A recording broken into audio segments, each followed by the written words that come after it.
Sorry.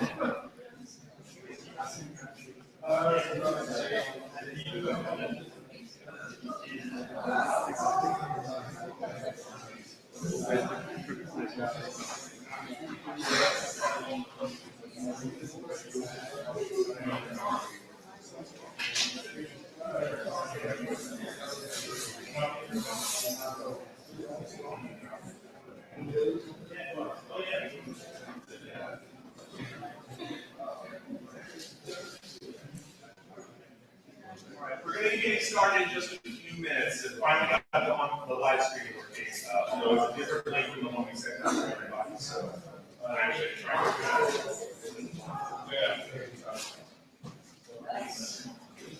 do that.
Sure.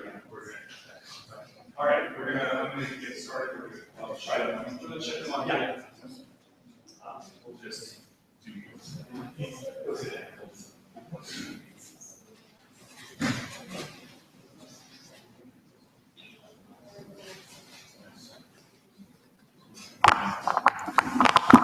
Hello. Hello. Can you hear me? Yes. Okay. Good. That's nice. Hi, everybody. My name is Darius Kazemi. I'm getting the thumbs up from back there that the live stream is working just fine. So hello, everybody on the internet who got the new link. Sorry if you're going to have to watch the first 10 minutes of this after the fact, but that's okay. Welcome to Bot Summit 2016. That's your cue. Please clap. 1016. Wow. Bot Summit 1016. That's what happens when I rush. Anyway, first of all, I just want to say thanks to you all for coming. First, I want to thank some of our sponsors. The Victoria and Albert Museum, where you are right now, you're going to hear more about them very shortly, but they've just been fantastic. They reached out and they wanted to support the bot community, and I said, well, there's this thing called Bot Summit, and they said, let's have it. So we are having it now. So thanks to Corinna and Lauren and everybody else at the V&A who helped make this happen.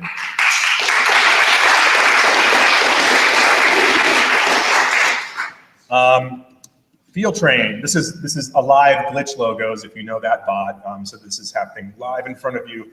I'll reload so you can see the logo too. But Field Train this basically represents all of my time and my partner Courtney Stanton's time in putting this together, because we spent a lot of time putting this together too. Fieldtrain.com, Fieldtrain Co-op on Twitter. We do weird internet stuff, so that's us. I'd also like to thank Slack, who provided monetary support for this and helped us get some of our speakers out. So if we could get a big hand for Slack. And I have Slack stickers that I will be putting out by the food later on. So on your way out, you can grab some if you like. I'd also like to thank the Night Mozilla Open News Foundation group. I don't know what to put on the end of that.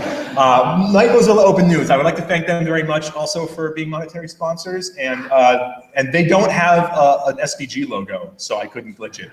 But. And then I'd also like to thank our crowdfunders who really stepped up and made it so that I could actually fly out our international speakers. So I want to give like the biggest round of applause to the crowdfunders.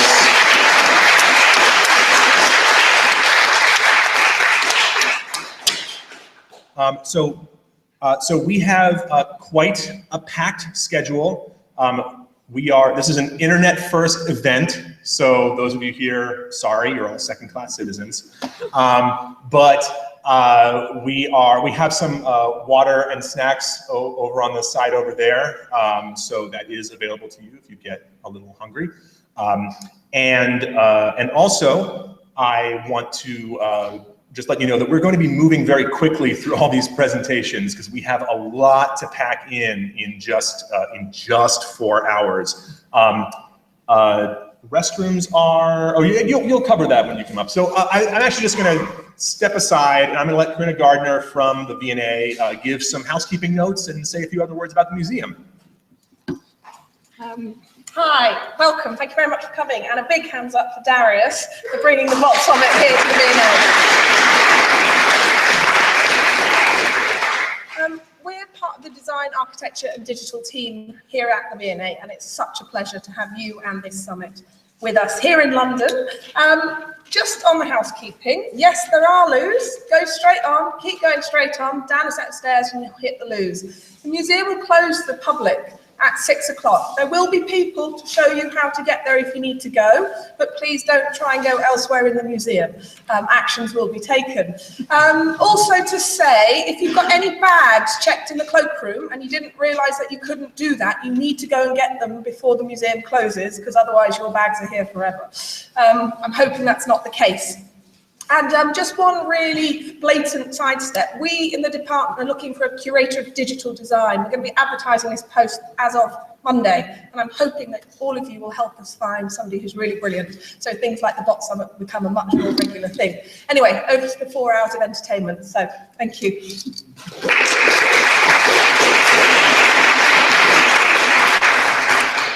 Okay, so I'm actually going to have our first speaker, Douglas Dodds from the V&A. He is going to talk about the great computer art collection that they have here. So that is,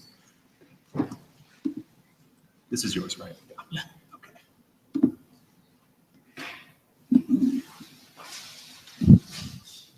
Fantastic, and welcome from me as well.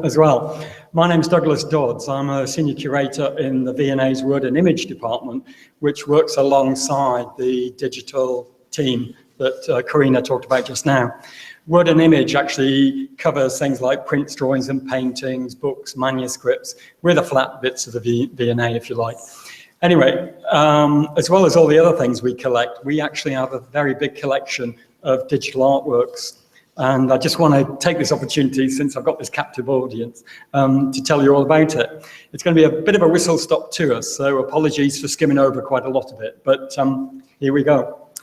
I actually want to start a long time back with this exhibition, this famous exhibition called Cybernetic Serendipity, which some of you will know was held at the ICA in 1968. It's a kind of landmark show.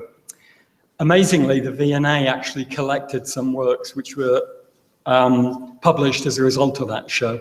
So our digital art collection started in late 1968 or 1969. There aren't many museums, I suspect, who can say that. I'm just going to show you a few of the works that we collected at that time. This one, for example, is by William Fetter, who worked for Boeing in the mid-60s. He was responsible for designing the cockpit of Boeing aeroplanes. And this is a kind of ergonomic study of the cockpit. And basically you could run that, couldn't you, as an animation if you just wanted to. Now, Fetter incidentally invented the term, or is said to have invented the term, computer graphics.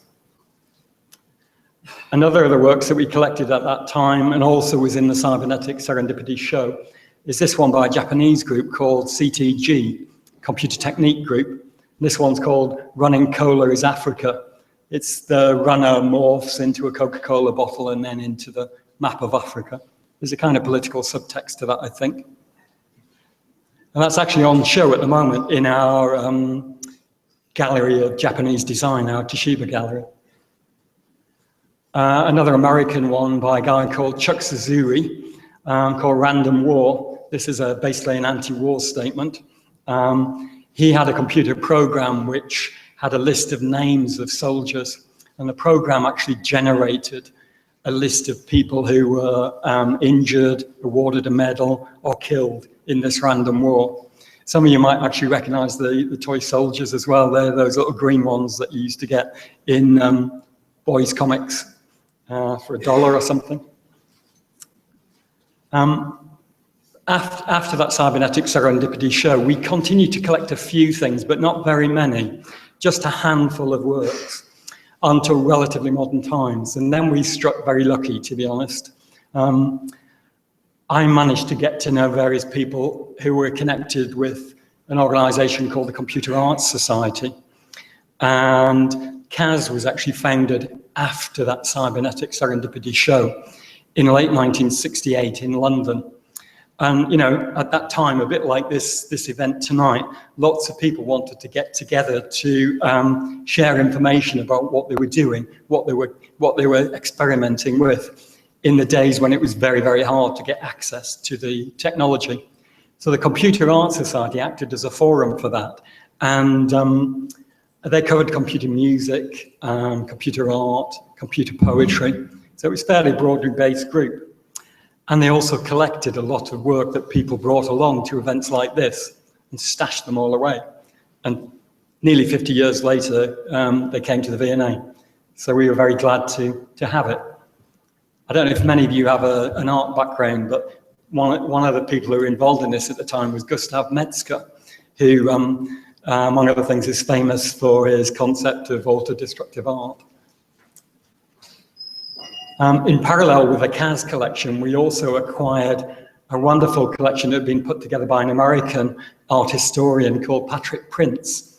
Patrick was very well connected with SIGGRAPH, the computer graphics outfit, and her husband worked at the Jet Propulsion Lab in Pasadena, and he had artists in residence coming in. So I had work that was created at the Jet Propulsion Lab. Most of these early works, to be honest, are actually works on paper, not computer files. In the earliest days of computing, it was very hard to actually capture the output. Most of them were photographs of screens, prints, or plotter drawings. I guess many of you will know what a pen plotter is, a drawing machine. Anyway, behind Patrick there, that's a lock-up storage unit in Pasadena, which was stuffed full of computer artworks, which are now in the V&A. I organised a show in the Prints and Drawings Gallery just around the corner here in 2009-10 to show some of the work that we had at that time. And it coincided with another show that some of you will have seen called Decode. So the historic show was deliberately meant to complement the more contemporary work that we also showed. And I'm going to very quickly rattle through some of the artworks that we have, just to give you a sense of the chronology of the collection and what we've got in it. Many people name check Ben Lepofsky as one of the sort of founders of digital art. In his case, it was really pre-digital. It was analog and photographing a computer screen, an oscilloscope on a computer screen. A British artist of a similar sort of era was a man called Desmond Paul Henry, who had a very interesting background. He was a philosopher at Manchester University. He knew Alan Turing. And in the war, he was a bomber officer on Lancaster bombers. And they had this analog computer device called an analog bomb sight computer. And he modified it after the war into an automatic drawing machine. So this was a pen that was attached to a device that was meant to drop bombs on people. So it was kind of swords into plowshares activity. Moving on into the kind of beginnings of the digital age, there are three men, and there were men, who are known to be the first people, or at least some of the first people, to exhibit digital images as art in a sort of gallery sort of a setting. One of them was Georg Nies in Germany. This is a slightly later work by him, which was actually connected to a milling machine. So, you know, this is the kind of 40 or 50 years before 3D printing. He was connecting computers to milling machines to create three-dimensional images. This is another work by him, which we acquired just a few days ago, actually, so I'm very pleased to show it for the first time today. While Nies was doing that in Stuttgart in Germany, there was also a group in America at Bell Labs in near New York. And Bell Labs was a bit like our BT. It was a research institute. They were trying to find out how to get images out of the machines that otherwise were only getting words and numbers out. And Michael Knoll was one of the first people to achieve that and also to exhibit in New York in 1965. So basically, people have been showing digital art for more than 50 years. This is another famous work by him, where he attempted to emulate an artwork by Mondrian. Famously, he asked people which they preferred, his or the Mondrian, the real Mondrian, and the 100 people, or however many he asked, the majority of them actually claimed at least to prefer his to the Mondrian. I'm not sure that it was particularly a scientific group. Again, back in Germany, alongside Georg Nies, another man who was also based in Stuttgart at that time was Frida Narka, who's still very active today. Narka and Nies exhibited together in late 1965, and they were heavily influenced by a German philosopher called Max Spencer, who had this concept which he called information aesthetics. And a number of artists were subsequently inspired to use computers to create artworks from then on. This is another work by Frida Narka, which is actually a plotter drawing rather than a print. So this is a unique work. It's actually one of four. One of the four is currently on display at the Whitechapel Gallery at their electronic superhighway exhibition, which if you haven't seen, I recommend you do see it. And this again is a slightly later work again by Narka using multiple colors. Again, it's a plotter drawing, not a print. It's a unique image. And you can tell that by just looking at the pen, the way the pen pauses on the paper. The ink goes into the paper and then it lifts up again.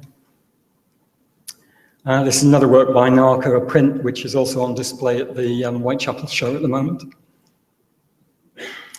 One of the first women artists to use computers was a Hungarian artist called Vera Molnár, who moved to Paris. Even before she had access to real computers, she developed this concept, which she called the machine imaginaire, an imaginary computer. And she had this sort of systems approach to generating her artworks. And obviously she was thrilled when she was able to actually start creating the real thing. Again, this is a plotter drawing. She was very interested in the relationship between order and chaos. And a lot of her works show this sort of agitation, and often in a series. This is another work by her, which again is in the Whitechapel show at the moment, called Homage to Bela Bartok, the composer. That's a print of a plotter drawing. And this is a more recent one by her, which I particularly like. It's called Letters from My Mother, and her mother was getting seriously ill, and Vera wanted to represent that in a drawing. So this shows the deterioration in her mother's handwriting over a period of time. Somebody else who was active in Paris at the same time as Vera Molnar was Manfred Moore, again, still producing artworks today. He had a show in London just a few weeks back. This is one of the earlier works that we have by him in the collection. He came from a jazz musician background, and you can see that in some of his work. It's another particularly nice one by him from a series called Scratch Code. We even have a computer program by him, Fortran cards, that were used to create one of his earliest artworks. So you imagine him taking this to a computer center, feeding them in, waiting for the job to come back, seeing what the output looked like. So that's a bit like having the print and the plate to go with the print in our collection. Manfred, though, incidentally, is best known for deconstructing the cube. He works in multiple dimensions. Probably one of the best known British artists who was dabbling in concepts to do with artificial intelligence was Harold Cohen. This is one of his very early works. He was an established painter, and then he went to California and never came back, basically. He's still there now. He lives in Southern California. He's best known for developing a program called Aeron. And Aeron is this attempt to code his entire knowledge of creating artworks. This is an Aeron work by him, abstract and hand-colored by Harold. This is a later work by him where you see real figures and three-dimensional space. And this is him with his big drawing device. Other artists also did work in this area. This perhaps doesn't look wildly interesting. This is by an American artist called Frederick Hammersley, but he also then shifted it to a screen print, which made it look rather more dynamic than it did as an impact print. In Britain, Paul Brown was active. He and many other artists went to the Slade School of Art in the 70s. Daryl Viner, who's best known as a sculptor, also went to the Slade. But then there was another wave of people who came after that, who kind of uses the same technologies, the same plotted drawings, right in their own programs.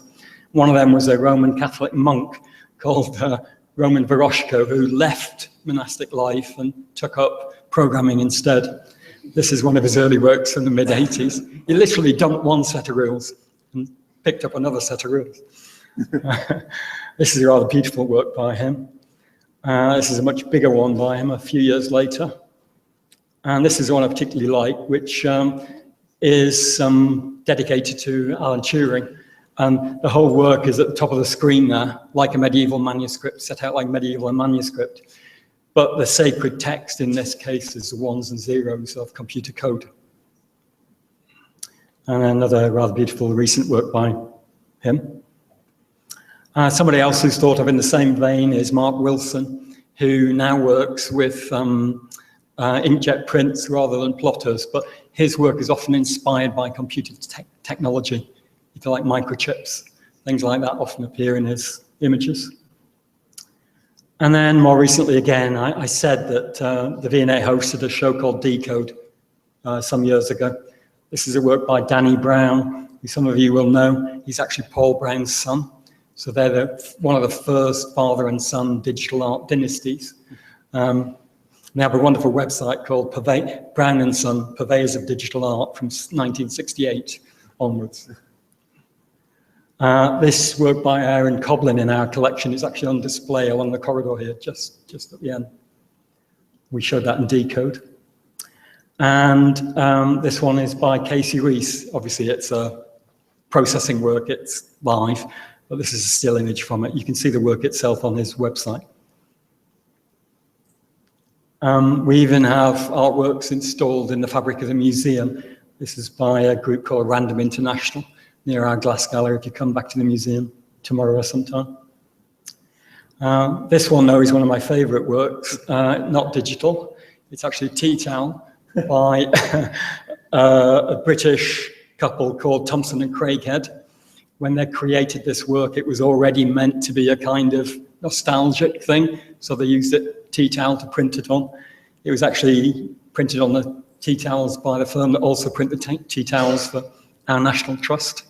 So it was deliberately kind of retro. And they used, in this case, Netscape Navigator. Anybody remember Netscape? And there's 4 T-Towels actually, and they all have these sort of rather angsty searches in them. This one says, please help me. Another one basically says, what's the meaning of life? And, and then they capture the result on the T-Towel. So that's digital preservation. And I just wanted to put in a plug for our collections database, which includes records for all of the works that I've shown so far, with very few exceptions because we just got them. And you can search for many more by artist or by, in this case, for instance, I use the historic term now, computer art, just to get a few examples back on the screen. There's also a link from there, by the way, to information about our API for querying the database. And there's detailed instructions on how to do that.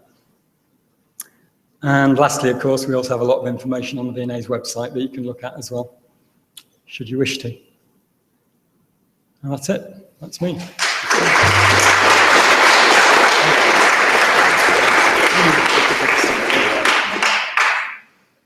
All right, I was really happy to get that because I think it's very important to have the sort of context as to like, why the heck are we having Bot Summit here at the Victoria and Albert?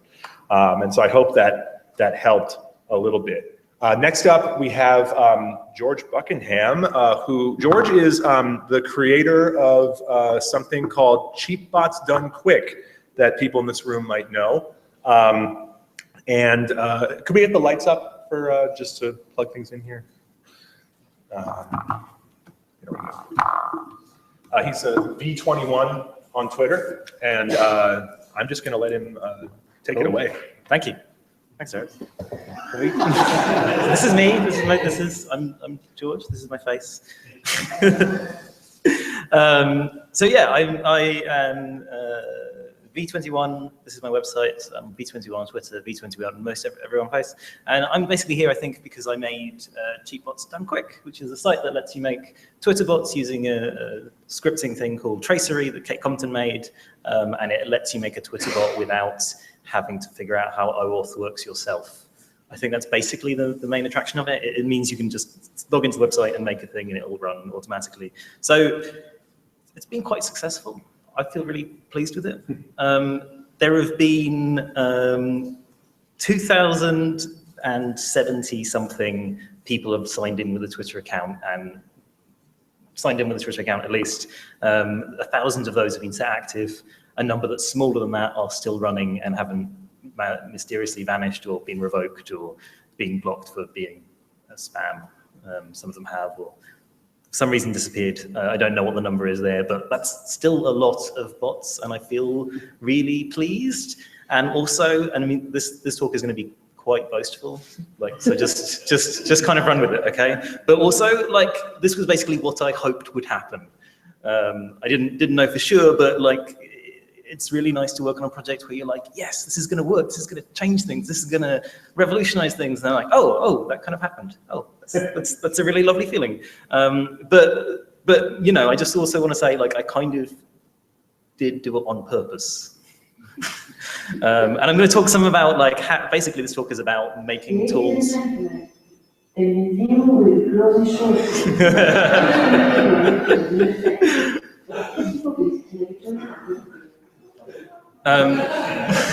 Yeah, so we want to talk some about making tools for people who just want to mess around with a thing, want to make a thing, but don't necessarily know what it is, don't necessarily want to be the best at it, but just want to play with the thing, and kind of get into that and get into why I made the tool the way I did, and kind of, if you're interested in making a thing like that, some design principles that I've kind of seen or think of. So I think that's, yeah, like, so the reason I made Cheap Bots Done Quick, there's a couple of reasons. Partly I was interested in these kind of tools for novice users, this kind of casual creator kind of software. Like, I've been doing a fair bit of thinking about, like, why Twine was successful in creating this massive wave of people doing cool hypertext stuff. So thinking about that, I worked on a game called Panoramical. I made a scene from that, which is basically, it's like a AV thing where you control some parameters and the visuals change and the music changes. But that's kind of also a tool. It's also kind of, you know, the experience of using it is you change it and you kind of learn how to use this instrument and you explore this kind of state space. So the other thing was I'd seen tracery. I'd seen tracery around, and I always thought it was a super cool project and it could super be accessible, and no one seemed to get why. And I remember these kind of a couple of frustrating chats on like a Slack channel, and just saying like, tracery, it's really cool, people should use it. You should use it for this project, but it would totally be suitable for. And I'm like, yeah, but why wouldn't I just code it myself? And I'm like, yes, fine, that's a good solution for you, but other people don't want to code stuff themselves. You have to slip into a different mind if you code stuff for yourself. And so the final reason was that I was asked to give a workshop on making bots. And I was like, yes, cool, I've made some bots. I'm really into it. I'll give a workshop on this. Making bots is good. People should make bots. And then I tried to write down all the steps you have to go to from scratch to hosting a bot, including like you set up an application and you get this auth key and then you need to register it with an account and you need to have a process running on a server somewhere and you need to have that so that it stays up and doesn't fall over every couple of days. And then I was like teaching this to people who don't know how to use a command line, for example, is going to be impossible. This is going to be a day-long thing. I tried walking some people through it and it was just like, it's kind of a day long of just like, now you do this random thing, now you do this random thing, and now you, maybe it's failed at this point, but it's fine, don't worry about it. And I was like, this could be automated, you know? I'm ultimately a programmer, and I was like, you could automate a lot of this process. You don't need to go through all this bullshit yourself. So I'd signed up to give this workshop, and then I was like, I don't think I can, but I could make a tool that would make it possible to give this workshop. And so I made Cheatbots Done Quick, and then I gave the workshop, and the workshop process was basically like, hey, I've made this website, log on here. Yeah, see? Yeah, just do what the website says. And that more or less worked as a way for running this workshop. So yeah, basically I made Cheatbots Done Quick in order to run a workshop that I'd committed to before realizing how much work it would be. So I don't know, good things come out of that. But like, I guess also a point I want to make is that it wasn't actually like some staggering work of genius, like coming from that collection of influences, kind of, and you know, poking at it and knowing how to set up all stuff. It was just kind of the obvious solution. It was kind of all these things are kind of to hand, and I have a problem, and there's a bunch of parts of solution here. I'll just wire them up in the most obvious way, and that's more or less what I did. Like, yeah, I don't know. It wasn't this kind of work of genius. It's just being in the right place and having the right influences on you. So right, yeah. So some stuff for making Twitter bots. So first off is that's fine.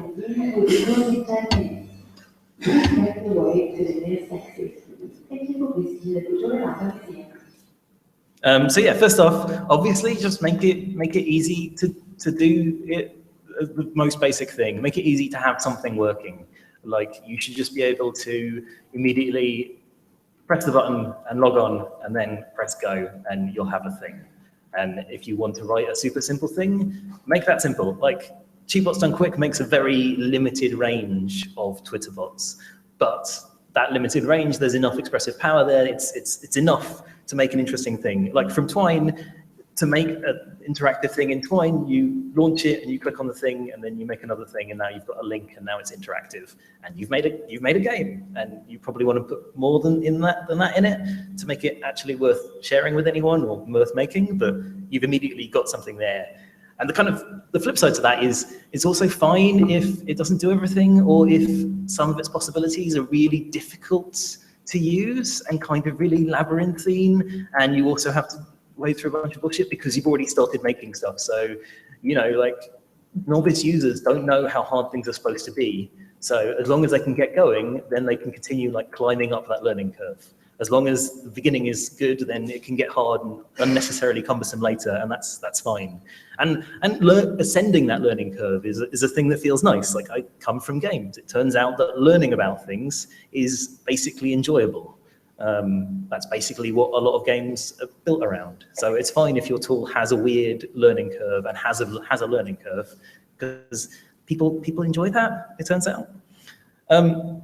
So the other thing is you should like try not to start off with a kind of blank slate. Like, so this is also something from Kate Compton's thing. She's writing about casual creators. You should definitely check out her stuff if you're interested in this stuff. Like, and one of her lessons is, yeah, don't start with a blank page. She worked on Spore and she talks about how in the Spore character creator, you start off with a kind of weirdly shaped blob. Starts off with a thing, and like immediately looking at that, you're kind of like, cool, like there's a head at this end, there's a tail at that end, you can kind of see where you might want to put some legs. So you're immediately starting to see that, and you're starting to have possibilities suggesting themselves to you. The thing with cheatbots is you log in, and it starts off, and you have this, and that'll already create some stuff, and it's stuff that's kind of nonsense that you don't want, but you've got something, and you can just start editing it. You've started, you've like been given a running start for it. And the other thing is like learning from examples. Like this three lines of text already teaches you a bunch of things in it. So yeah, like you've already got, hey, it says one of these three things, and it gives you some idea as to how to control possibilities because they're completely different and less likely. And it gives you an idea of, hey, alternatives is going to insert another thing inside it. So you can nest this stuff. And if you can nest it once, presumably you can nest it infinitely. And most of what you need to learn about tracery is contained within this example if you look at it carefully. People keep constantly asking me questions that are covered in this like block of kind of boring text here.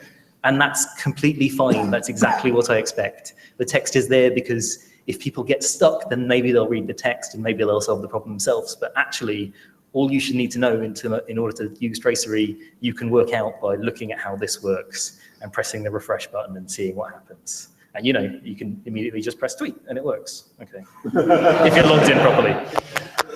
And you weren't trying to fix a random bug that's probably Twitter's fault, probably, but I could never create an account to test it. Yeah, so the other thing is, and this definitely comes from me, is I'm come from a programming background. That's kind of what I'm comfortable with. I'm not a good writer. It's not something I'm comfortable with. I found it working on projects. I worked on a project called Always Stuck, Minding the Store. And I was like, right, working on this game. This game is actually kind of working out. It's kind of taking shape. Now what I mainly need to do is I need to just write a bunch of dialogue in here. So there's narrative within this game. And then I went and I improved the UI and I fixed other things. And I was like, right, I'm going to write this narrative. And then I went and fixed some other stuff. But with this, like, I mean, obviously I can log into the server and tweak the code if I want to, but still on this page, I can't go fix things or make things more elegant. It's always going to be a mess. So all I can do is do the writing. So I do the writing. So I actually make the point of the work writing, and that really helps me, definitely. Like, in order to create a random number for whatever reason in this, the way you do that is you just say, right, pick from 0, 1, 2, 3, 4, 5, 6, 7, 8, 9. Do that a couple of times. That's how you generate a random number. You know, there's no elegant way to create a random number. Like, it's just bodging digits, like characters together in order to create that. Yeah, so there's also this thing about trying to create like a pleasurable, these videos are amazing, a pleasurable like grain to it as well. Like, cheatbots has opinions. Some stuff is easy, some stuff is harder. Like, it has a focus. Some stuff it focuses in on. Like, and this kind of links to the feeling of creating this kind of procedural stuff. It's like a lot when you're creating a bot is you're kind of working through the possibility space of that bot and getting a feel for that possibility space. You're kind of exploring the possibilities. You're not like trying to create something from scratch. You're not inventing something wholeheartedly. Instead, you're just kind of working out what the tool can do, and that feeling of finding stuff is kind of important. And finally, and this one I'm slightly less sure about and isn't always necessary, is like this kind of sense of composability. So this is an amazing bot by Nick Tacky, who made it with cheatbots done quick, and they make little mazes. And you might be saying that's pretty impressive that you can make mazes using kind of the limited power of cheatbots done quick. And the answer is yes, it is. That's why she wrote a Python program to generate some mazes, generate like 10,000 mazes or however many, and then pasted it into the window and then saved it. And then changed it so that some of the characters got swapped around. So there's still some procedurality in there.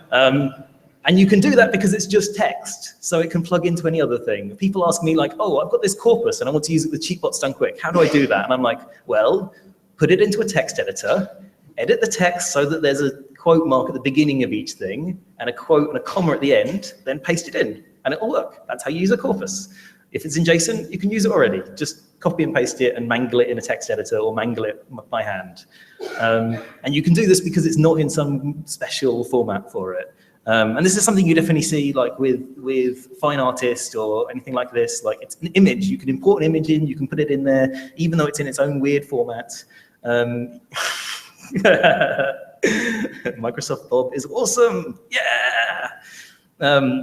You know, like it's kind of procedural. Like there's Olia Lealina wrote this really lovely essay, I'm gonna click away from funny videos again, about the Turing complete user. Like the idea that as well as a Turing complete computer, the user is also capable of solving problems in their own way. They'll use your tools in ways that you're not expecting. That's a picture of a man shaving at a campfire using his MacBook and photo booth to see himself because he doesn't have a mirror. But that's, I've cut my hair holding an iPad behind my head with like selfie mode on and looking in a mirror because I didn't have a hand mirror. That works fine, it turns out. Like, people will work out their own solutions for things. People will bodge their way through. You don't need to provide unlimited power. You just need to provide just enough power that it can be composed, it can go into something else. There's just, yeah, like this sense of, you also still want like a sense of power. You also want it to be powerful enough that you can do kind of new and exciting things. I'm just going to put a picture of my own tweet here. But yeah, like I kind of agree with this, with the limited thing, like, you know, forks and axes and stuff, maybe not. Like you should be able to make something that is more powerful, that will create something that's kind of surprising. And actually kind of the same thing goes with bots. Like obviously some bots differ, but like for me, a thing I look for in bots is to try to make a bot that can tweet something that surprises me and that I'm like, oh, that's really cool, which is especially hard to do if you've written it all by hand yourself. But the combinatorics mean that can work out. Like that's a kind of bar of complexity that's kind of feels super satisfying to hear anyway. And like I found this with Panoramical as well. Like with Panoramical, I was constantly adding new stuff in, and it was kind of a race against myself to add new stuff in and then polish it and do that fast enough that I still hadn't learnt it completely, and so it wouldn't surprise me and I'd find it boring. Otherwise, I'd just add some more stuff in. Which, you know, eventually it shipped, and I was like, cool, I still don't completely understand it, but this is perfect. Hopefully it's not terribly broken in some of those places, but even if it is, then people have worked hard to find that, so well done, you've made it break, good. Yeah, and so like, I want to show you the best bug report I've ever received. So Jenna emailed me saying, hey, thanks for putting this together. I've created this thing. I've got this code. I've written this code here, and I put it into Cheatbots, and it creates a thing, but it creates these like circles, but I don't understand how I can tweak them. And the answer is, I'd forgotten to make it so that it didn't interpret HTML in the output thing as HTML. So she'd inserted an SVG tag, and it created SVGs. And she'd created images in this box that I thought could only contain text, and then was wondering why it didn't tweet the images. And I was like, that's amazing. That's just absolutely amazing. Like, that's the best bug report. And that led to the SVG support that's now in Cheatbots Done Quick, like about a year later. And that's kind of led to adding SVG support. And it's kind of important to realize that I don't really understand SVGs. I understand them quite well. I understand them better than almost anyone does, because I've done some messing around with various games, but it's a really complicated spec. So I don't entirely understand it. And I was quite surprised when people emailed me saying, hey, yeah, I worked out how to do word wrapping. You just embed some HTML in SVGs. I'm like, oh, you can do that. Great. Wow, that's more powerful than I expected. I don't know, it really pleases me that I've made a tool that I don't fully understand. And some of the more advanced features of tracery, which like I maintain the node port for and have put in Cheatbots Done Quick, I also don't understand. Like the fact that I've made a tool that continues to run and continues to function and people continue to use, the full depths of which I don't understand. Yeah, I'm super thrilled about that. Yeah, so Cheatbots Done Quick is like a synthesis. It's just obvious stuff that's kind of come together. Let's go back to this. It's like kind of obvious stuff that's come together, like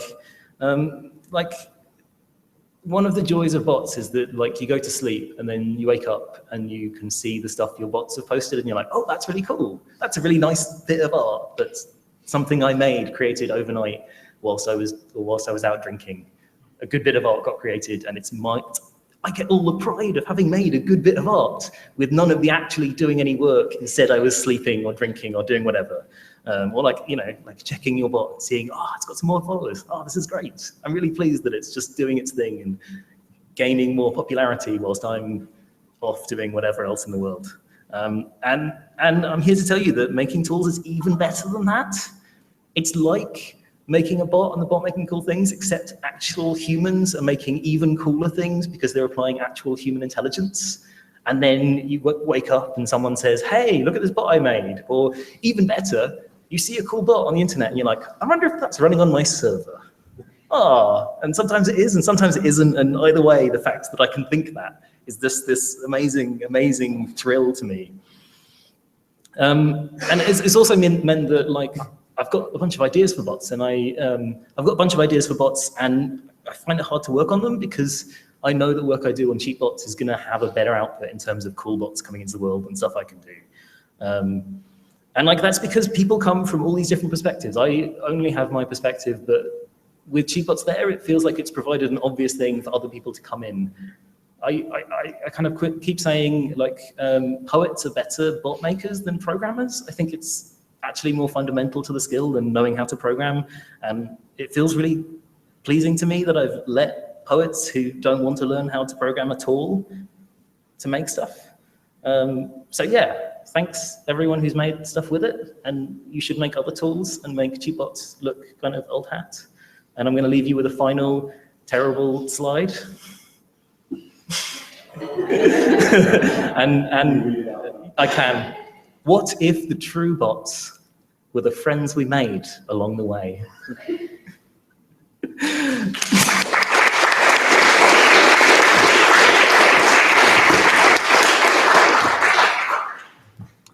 Okay, we are actually going to take an unplanned 5-minute break because I'm going to mess around with the video a little bit. So please just hang on for 5.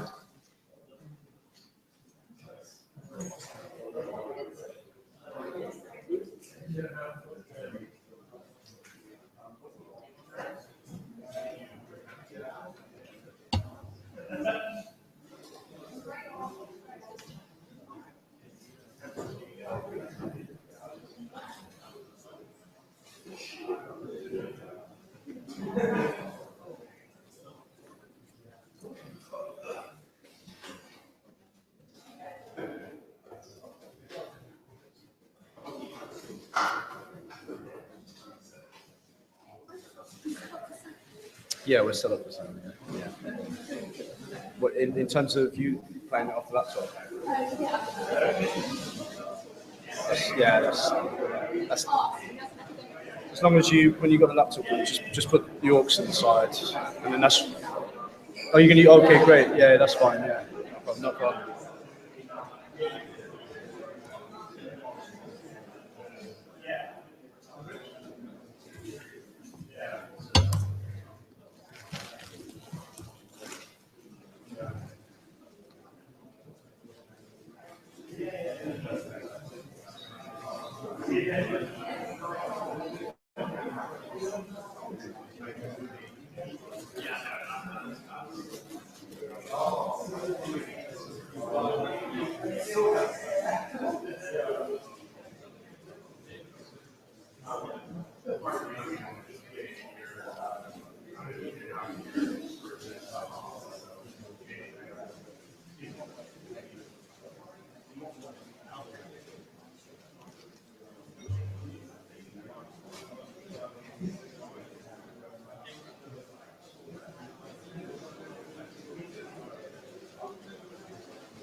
To your seats, please.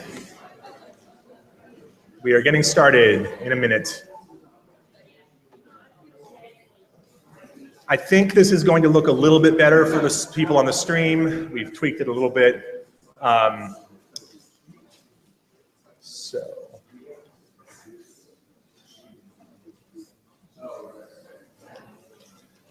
And if I could ask people who are, this is going to sound weird, but if you're sitting near the camera, try to not stand directly in front of the camera because it does autofocus. It's going to like get in. It's just, it's not a great camera. Sorry about that. Okay. How do you pronounce your last name? Okay. All right. Next up, we have Esther Zeifard, who's going to talk to us about translation.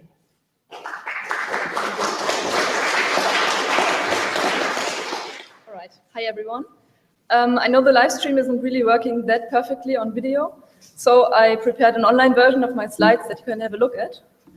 And the link is here if you want to look at this on your own screens, and I'm also tweeting this under the hashtag right now, so you can read along as you go. I'm going to talk about translation and bots and how thinking about translation can help you think about bots. And before I start, I'd like to tell you a little bit about myself, so you know where I'm coming from, but I don't have that much time, so I'm going to condense this very shortly into 3 hashtags, as I've learned. The first hashtag is computational linguistics. That's what I do, that's my job, and I'm studying it. My second hashtag is the German language. That's one thing that especially interests me, and it's also my excuse if I screw up something during my talk. And my third hashtag is academia, which I'm having very conflicted feelings about, so I added in a little interrobang there. So, you now pretty much know everything there is to know about me, so I think I'll start with the talk. My talk has 3 sections. The first one is about bots and languages. The second one, I thought I'd talk about humans and languages. And the third section is about the Turing test and about diversity. All right, I'll start with telling you what inspired me to do this talk. And it was an article in a German paper that I read a few weeks ago about two bots talking to each other. And the authors made the bots talk to each other by copying and pasting the outputs of the bots into each other's input fields, which is a pretty good idea. But the commenters of the article were very unhappy with it. And something was off. They weren't content with the phrases that the bots used, and they thought the bots were just saying random stuff.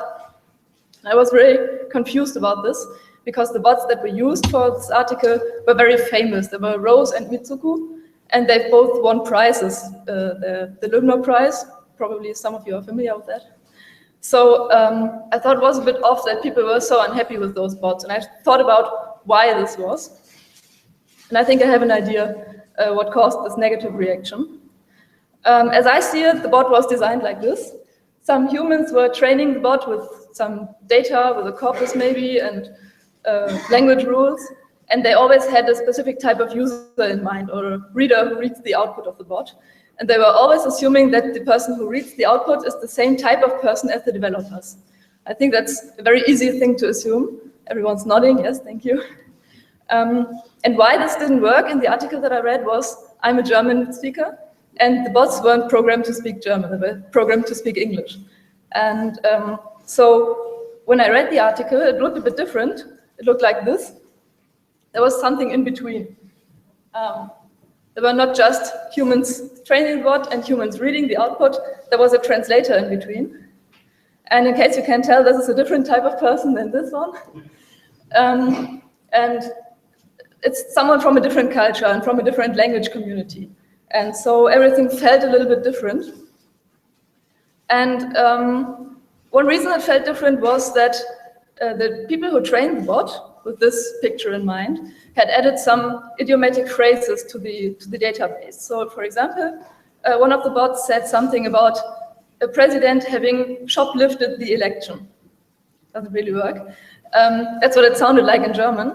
Of course, the original phrase was stealing the election, and that just doesn't exist in German. So everyone who read the German article was just confused by this. Why would the bot talk about shoplifting and election? That doesn't make any sense. And yeah, so that's a problem. I'm not really sure how to avoid this. Maybe we can just do without all these references, cultural references and idiomatic phrases, and yeah, just use normal words for your bots, so your bot will just be understood by everyone. Great idea, right?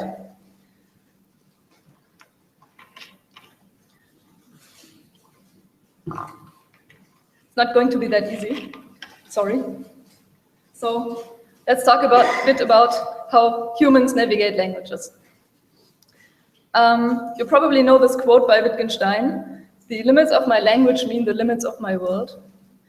I'm not a big fan of this idea in particular, and I know many linguists who aren't fans of this, but I'm interested in the other way around. So let's switch this and talk about how the limits of my world mean the limits of my language.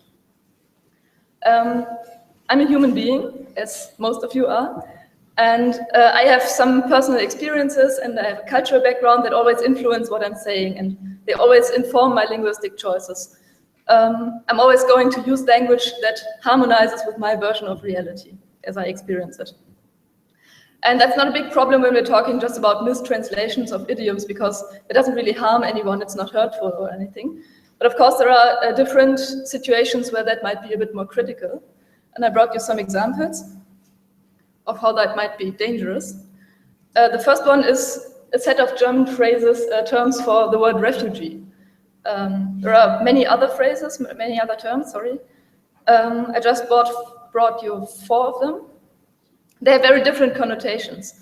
A very neutral one is Flüchtling, but if you want to, you can use it with a slight negative connotation. And the next one, Asylant, is just an insulting term. Just came to be historically. And then we have some more neutral ones like Asylsuchende or refugee. Refugee is actually the most positive word when you're talking about refugees in German. It's mostly collocated with the word welcome. So refugees welcomes this standing phrase. And I'm always going to talk about this topic informed by my own feelings and opinions about this topic. So I can't really talk about refugees in German without transporting these feelings and opinions, because I choose one of those words. Another example that I brought is also political. That's about territorial naming disputes. I think Martin was talking about that a few weeks ago. Which of those terms would a bot use to talk about these geographical areas? They always have the same referent, the words that are on the slide, but they have different connotations. And for the territorial naming disputes, it's just informed by your political reality, what you believe, whose land is this really? Okay, so I'm a human and I have opinions, and I use language that fits my opinions and my feelings. A bot isn't a human, so a bot can choose. But my language will shape my bot. So I have a feeling about a particular political topic. I'm going to use language that fits this topic, and I'm going to teach my bot to use that same type of language.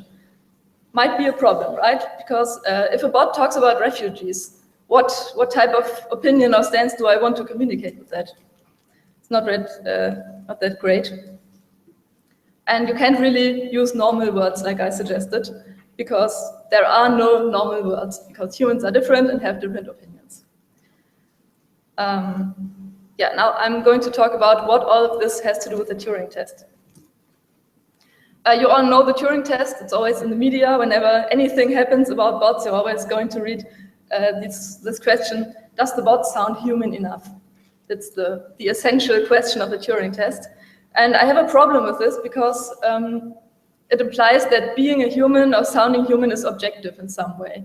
There is a default human being, and the bot just has to imitate this default human being. And I think that's not a good way of looking at it. So the commonly asked question is, does this bot sound human? And the question that I think is a little bit more interesting is, why do so many bots that win the Loebner Prize sound pretty much exactly the same?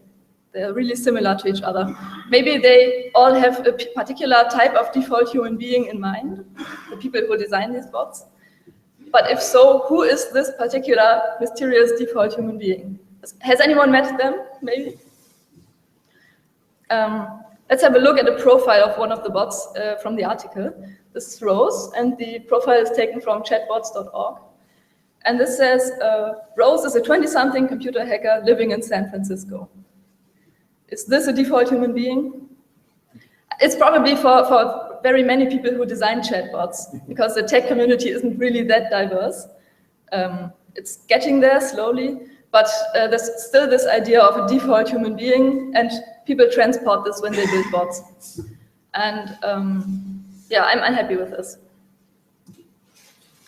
I had a look at the recent winners of the Loebner Prize, and I noticed that there were 3 types of personalities that the developers gave their bots, because personalities always score more points. The people who picked the winner of the prize actually asked the bot about their personality, where they come from, who their parents are, and so on. And the personalities that occurred in the last few years were American,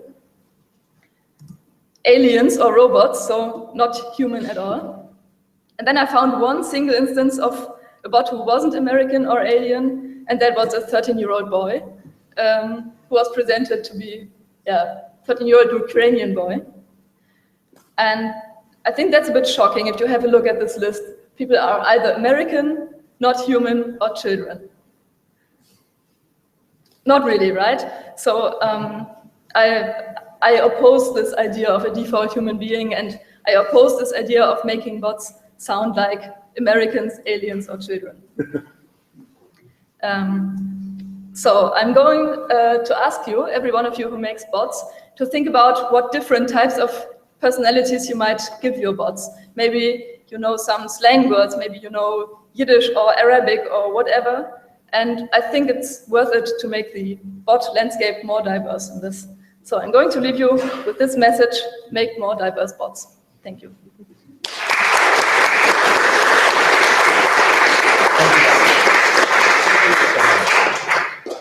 Okay, next up we have Michael Cook. Yes, we do. Let's see.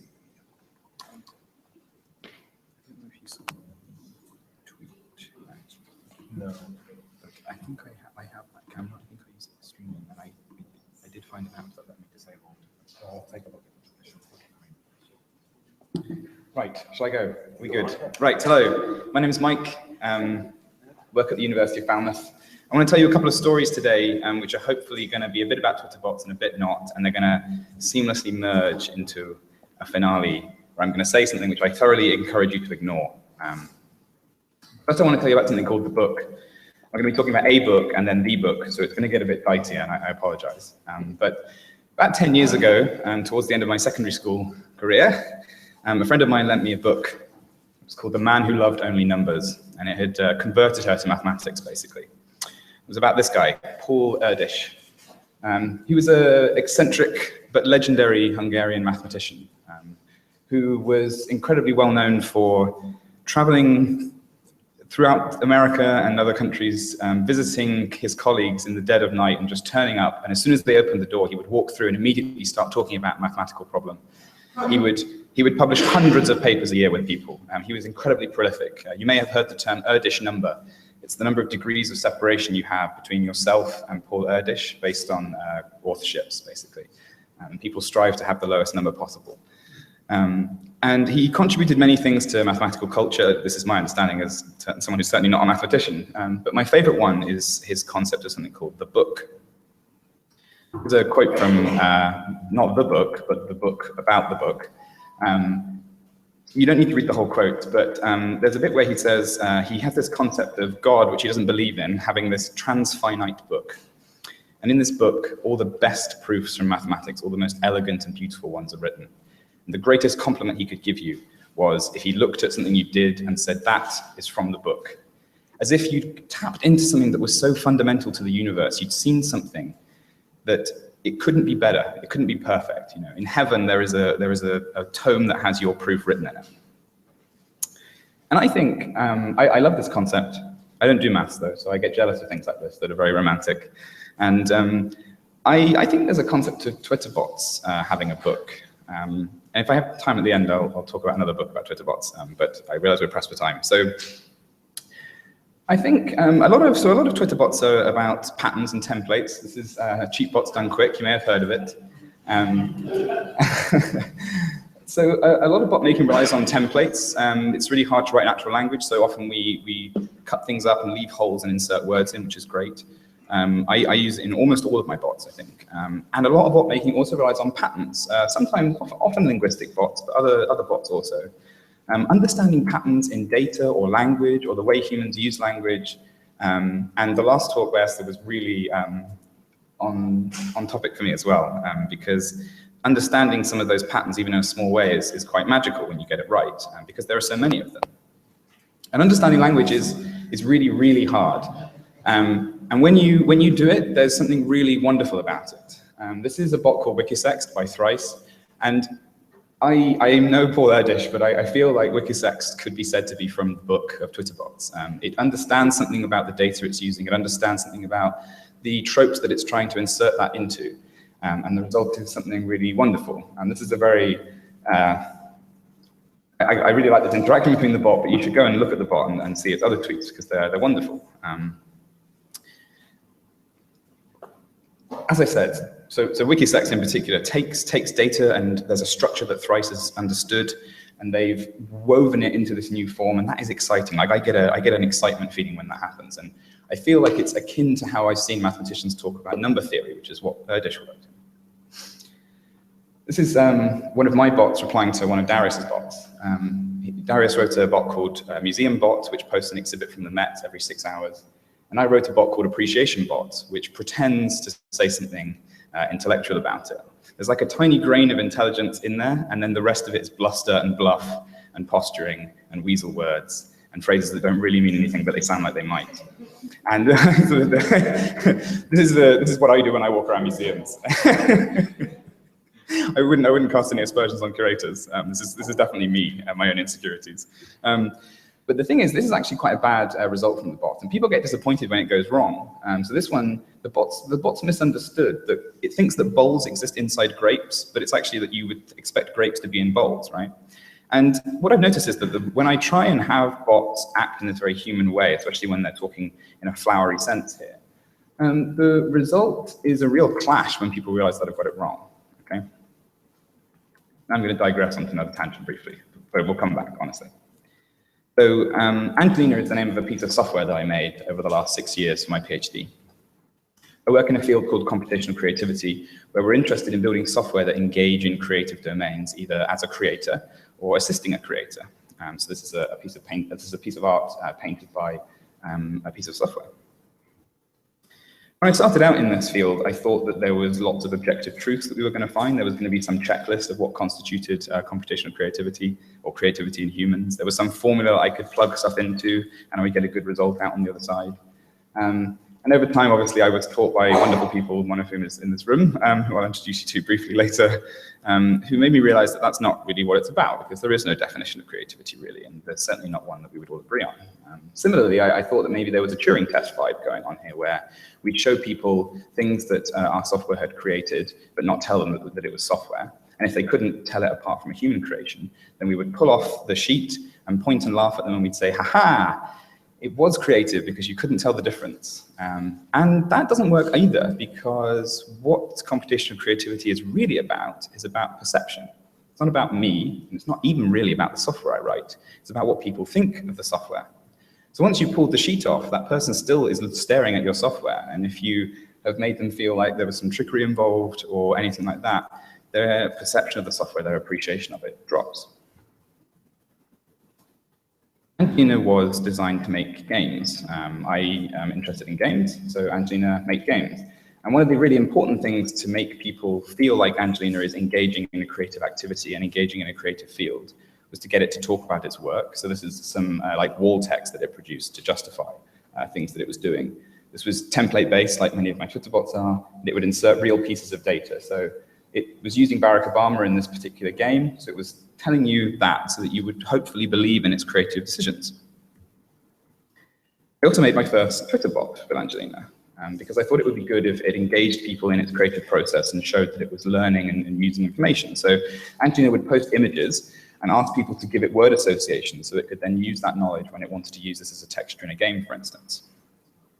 And there were other parts of the perception of software that I didn't have any control over, and that was things like the press. So the press really liked the narrative of Angelina as a headline. So things like Angelina is an AI that loves Rupert Murdoch. This come out in an interview with me, and then out of context in a headline, it sounds really great.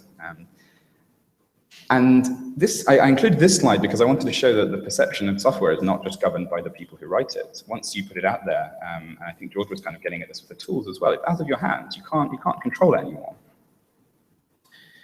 And that's really important because initially, people were interacting with Angelina in a very standard way. Many of these people are my friends. They were behaving. They were doing very nice things. And then people said to me, well, when Angelina's asking for help, what if I lie to it? And I said, well, you can do whatever you want. It's OK. They were kind of cautious about it. But the reason I said yes is because, as you know, Twitter users are unpredictable. And if this Twitter bot ever got bigger, it would receive unusual and maybe malicious responses. So I said we might as well practice that now. And so my friends kind of nervously started giving it incorrect responses. Kadeem now works at the Financial Times, but I assure you he's a very serious gentleman. The thing is that I encourage people to interact with it as naturally as they wanted. I encourage them to make jokes with it or to be a little bit playful in their responses. But in doing so, you're encouraging them to develop a relationship with Angelina that could never really be aspired to. Like Angelina couldn't respond in a playful way, unfortunately, because it didn't understand what was going on. And that is fine. Lots of bots are like that. I've had conversations with Wikisex, and it doesn't really understand me on a personal level. But the difference between Wikisex and Angelina is that Angelina was trying to present itself as a creator, and I was trying to do that. And that meant that I was trying to present it as something that people could engage with. And that kind of led to disappointment. Because once you raise someone's expectations, falling from those raised expectations is way more painful, and you fall far further than the original point where you started out. As soon as you start to promise things, once you can't deliver on them, as you may have experienced in other aspects of your life or all your Twitter bot making, people's reactions end up being more negative sometimes. And before I click next slide, I'm going to bring everything together now, but I have to apologize because I didn't want to inflict this on you, but it was just right for the talk, okay? So, now, I looked up the definition of hot take, and it explicitly says, written, And this is a talk, so it's fine. I'm talking to you. This is no longer, it's okay for me to do this, okay? And it's brief, I promise you it's brief. So, as you may know, and I really apologize if you don't, Microsoft put a chatbot onto Twitter. It was a bit of a mistake. There were various mistakes were made, including one of the things that it did was sort of repeat verbatim things other people had told it, which is not great. And after the fact, there were lots of talk about whether this could have been presented with better AI. And lots of people turned to the people in this room and said, what could we have done? We could have used filtered word lists, and we could have just not listened to humans. And I think all of those solutions were good, but there was a bigger problem here that people didn't really acknowledge, and that was that Tay was trying to be human. It was presenting itself on the same level as humans. It wasn't saying, you know, I'm made of flesh and blood and I walk down the street and things like that. But it was saying, treat me as you would treat someone else who is human. And the problem is that being human comes with a lot of strings attached. There's a lot of implications there. When appreciation bot starts to use words that refer to sometimes I think this, or I get a feeling of, that's one of the phrases that the appreciation bot uses. You're promising things that you can't back up. You're raising people's expectations. Once I encourage people to lie to Angelina or get playful with Angelina or read things into its games that it then can't justify, you raise people's expectations, which can be great. And in my field of computational creativity, it's actually very valuable to raise people's expectations, I think, because they engage more with people as a creator. And often we trust artists to justify what they've done. We actually trust them. We don't press them and try and figure out if they were lying. But people do that to Angelina a lot and a lot of other computationally creative software. But the thing is with Twitter bots and a lot of AI in pop science, it's kind of like staying up late with your parents. Once you ask to be treated like a human being, you have to obey by a different set of rules. You have to be extra good. You have to be on your best behavior if you want to stay up late and watch the grown-up TV like I used to get to sometimes. And the second you misbehave, you get sent to bed because you didn't play by the rules that you were agreeing to be judged by. And I think that we sometimes do this intentionally like Tay did, and sometimes we do it unintentionally like things like Appreciation Bot does, where you go so far in on the bluffing or the playfulness that we forget, I think, the most important thing about AI and its interactions with society, which is I'm very fortunate I've met a lot of wonderful people over the last 5 years, talked to them about Angelina. Many of them are in this room, and the reaction to Angelina is wonderful, and people love Angelina and they love AI. And they want to believe in technology. They want to talk to bots. They want to believe in AI. But they are also very easily heartbroken. And I think we have a duty to be very careful with what we let our bots say and what we let our bots do, because people get attached to these things, and we can't stop them from being let down. So this is the lesson I want to leave with you, and I thoroughly encourage you to ignore me. But the next time you try and make your bot as human as possible, think about whether you could take another tack entirely. And before I stop, I just want to say that I talked about the book earlier. I am writing with Tony Veal, who's in the room right now, a book about AI and about Twitter bots and about computational creativity. And I'd love to speak to people in this lovely community about who they are and why they do what they do. So we would love to chat sometime, if not here, maybe email me or tweet at me. I'm feeling increasingly unwell. I may not be here for the rest of the evening.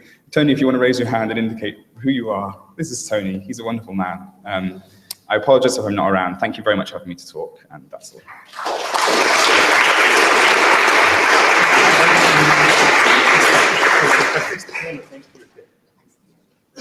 Also, thanks to Mike Cook for pointing me to an application that would let me fix the camera on the feed, so it should be much better now.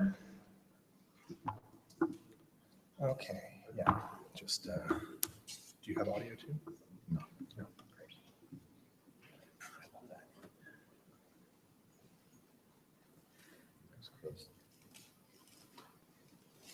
Yeah, it looks like that's a separate screen. So all right, here you go. Okay.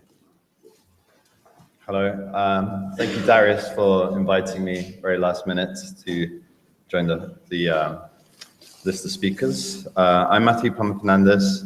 I do several things. I run a blog called AlgoPop. Some of you might have heard of it, about it. And AlgoPop sort of documents and captures kind of strange and humorous entanglements with software automation.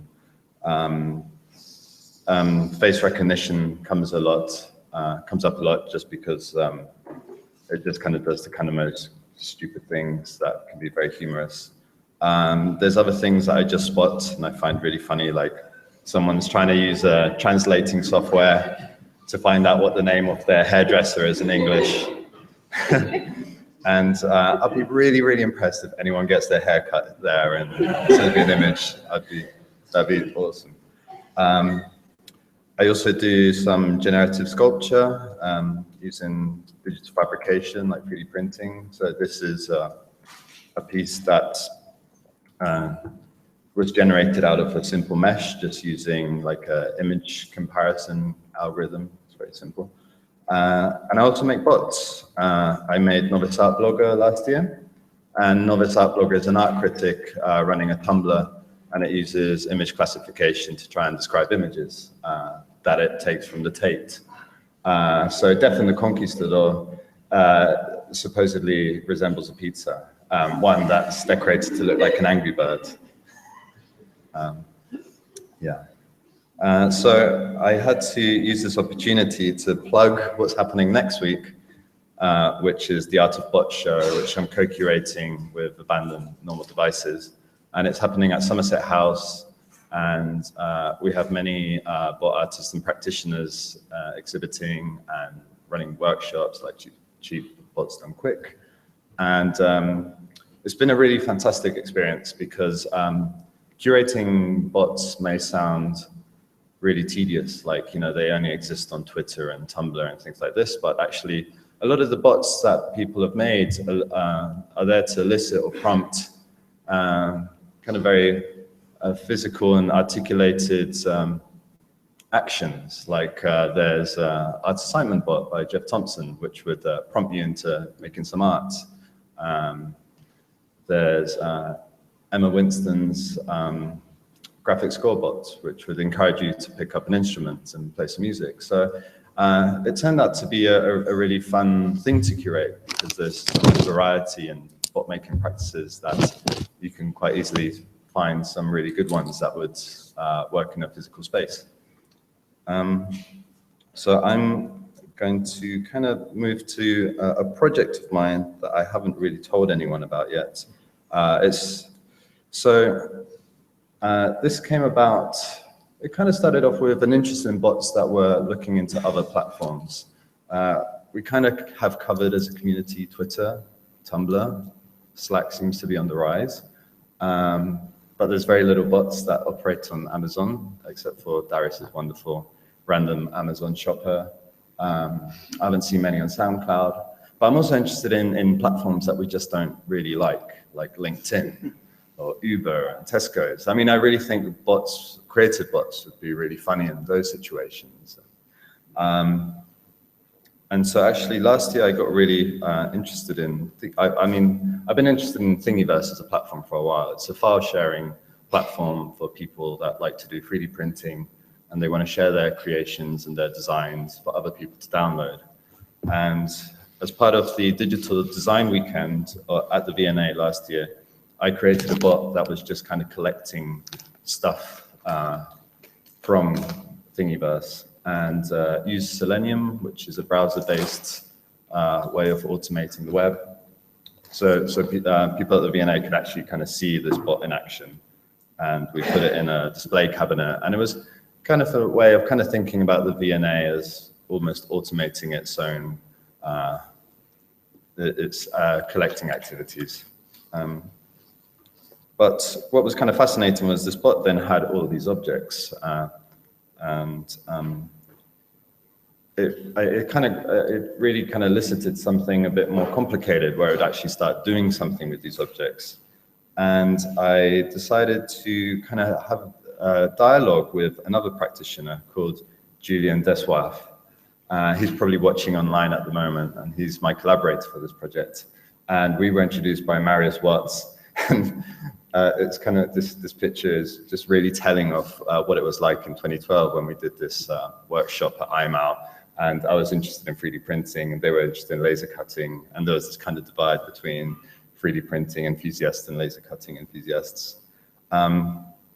Julian is actually the person who first introduced me to even the word bot. I had never heard of it before. And he did this wonderful bot called the Love Machine, which is a script you can install onto your own Facebook profile, and it would automatically like everything, which is just giving so much love to your Facebook followers that they start getting creeped out.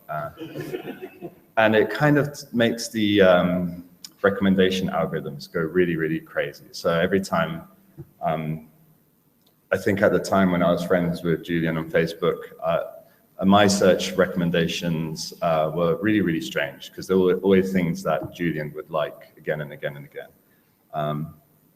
And Julian kind of moved into this really interesting space of Blender Python, Python for Blender. And Blender is this kind of modeling tool, and it's open source, and you can write scripts for it in Python.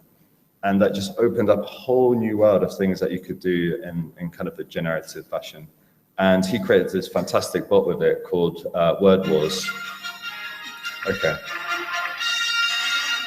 Word Wars kind of takes short snippets of news from the New York Times, usually things relating to attacks and anyway, it just kind of formats it in this kind of opening crawl of Star Wars, and it just uploads a new video every day to YouTube. So if you're bored of how the news is normally presented,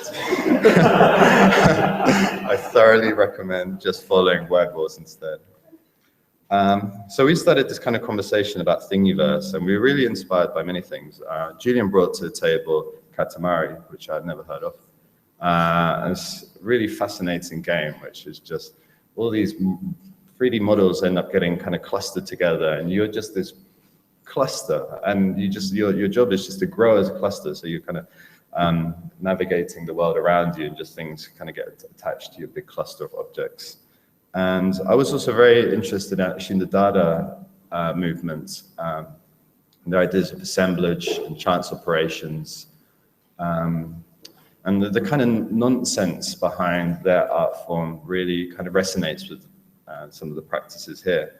But I think what we were really fascinated by was actually the kind of licensing used on Thingiverse, which is the Creative Commons licensing, which is a way for users to kind of give their designs this freedom to be used by other people, as long as you follow some sort of rules, like you also share it, or you always mention the original authors of the files, which meant we could kind of do something with a bot that was perfectly legal. So we collaborated over a long period of time using GitLab, and we created a bot called Shiv Integer. This bot has its own account, and what it's doing is, after collecting all these files, it starts to kind of cluster them together, making these assemblages. And it used to be uploading about 8 a day, but we've had to kind of turn the volume down a little bit. But here are just some of the objects that it's created. There's a really nice language of kind of machine parts, engineering parts, and then the occasional low poly butterfly, and lots of snowflakes because someone made a snowflake generator. I mean, these are almost entirely random. We had some sort of rules that we designed. There's a limited color palette. There's some sort of rules about how these things link to one another. But fundamentally, they're all very surprising to us because we don't even know what the kind of raw ingredients are. And yeah, it's been, so this was launched in, I think the day after Valentine's Day, so February 15th. Here's one with a knuckle duster. Yeah, they still have them on Thingiverse. And so, yeah, I'll talk you through some of the small details. The naming of the files is also generative. So Kennedy of a dentist organizer is kind of mashing up some of the titles of the objects that it's using. It also puts in the description its whole log, which some users find a bit irritating. But they did say, you know, describe your object. So,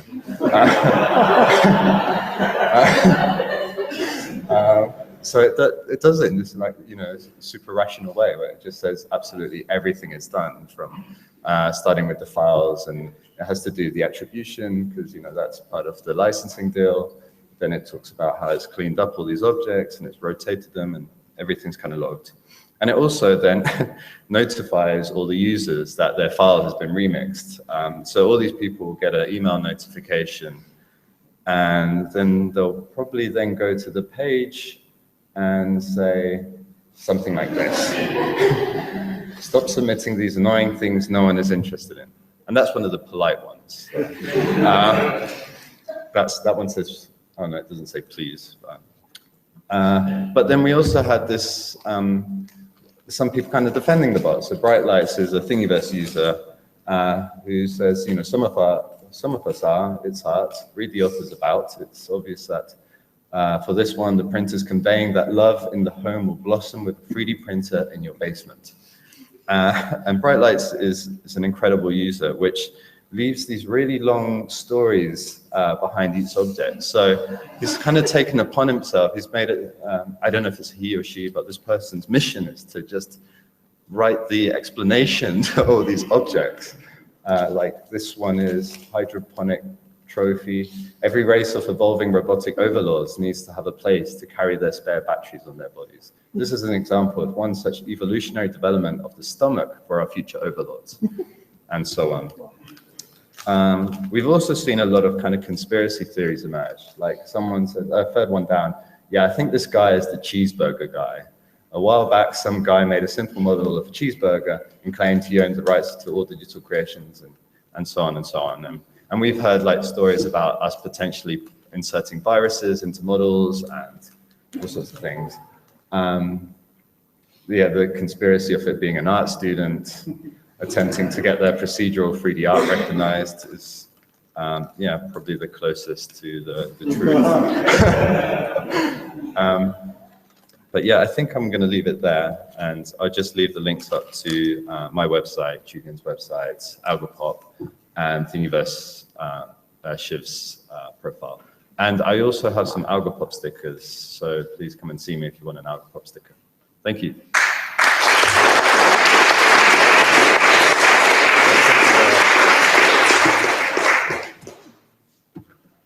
Okay, next up.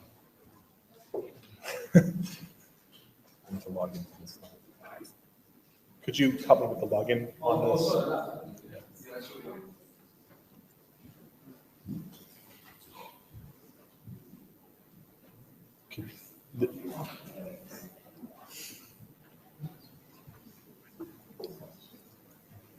Is everybody doing okay? All right, good. Just need a login. That's all. Yeah, because I had to listen.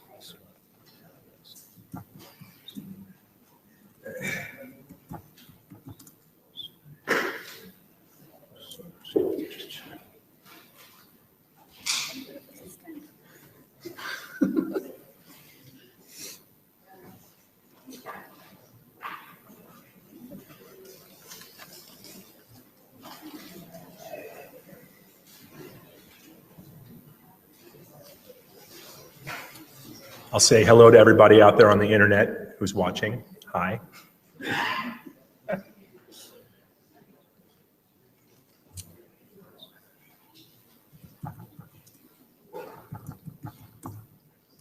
Okay, great.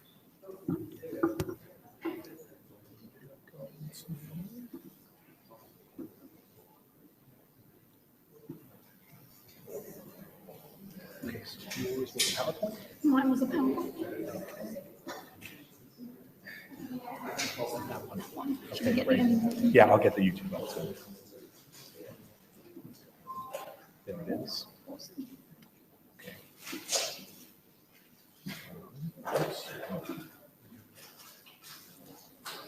Okay, you should be able to just go back. That's what I should have done. do you want, let's get presenter.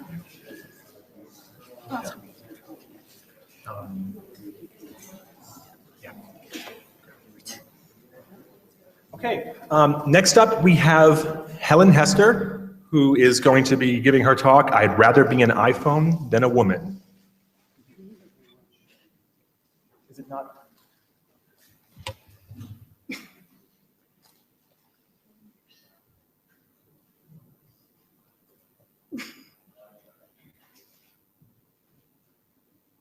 Okay, maybe not. Hold on.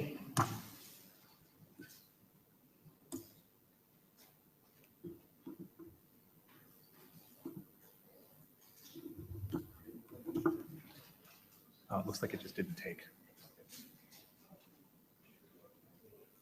There we go. Let's kill that.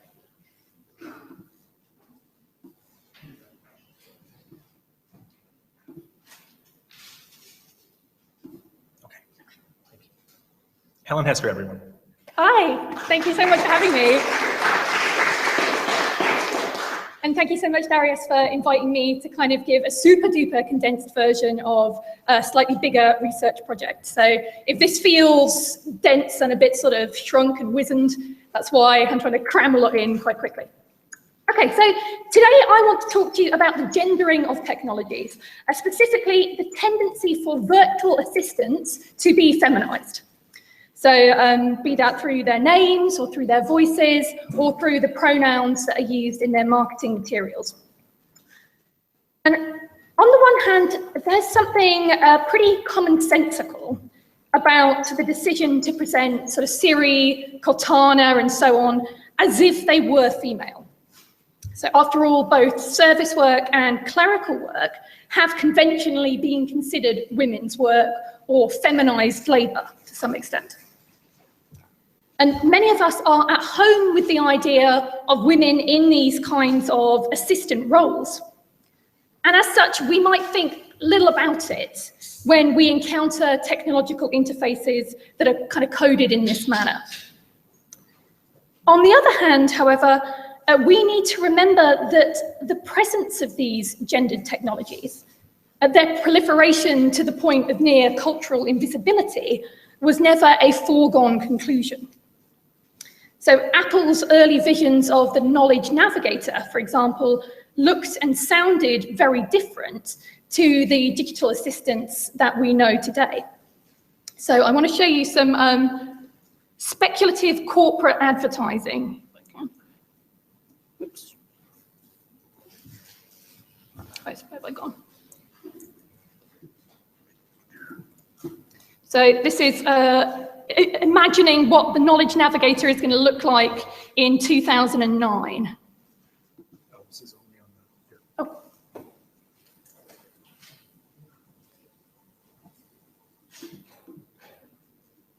And have we got sound for this?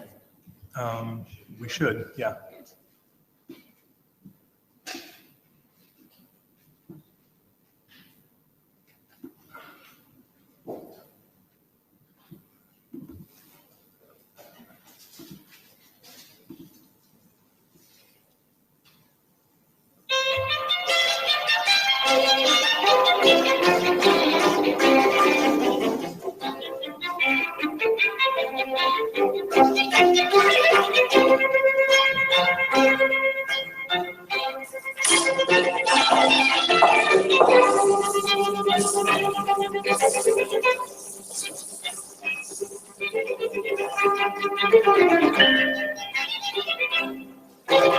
You have 3 messages. Your graduate research team in Guatemala, just checking in. Robert Jordan, a second semester junior, requesting a second extension on his term paper. And your mother reminding you about your father's surprise birthday party next Sunday. Today you have a faculty lunch at 12 o'clock. You need to take Kathy to the airport by 2. You have a lecture at 4:15 on deforestation in the Amazon rainforest. Right. Let me see the lecture notes from last semester. No, that's not enough. I need to review more recent literature. Pull up all the new articles I haven't read yet. Journal articles only? Fine.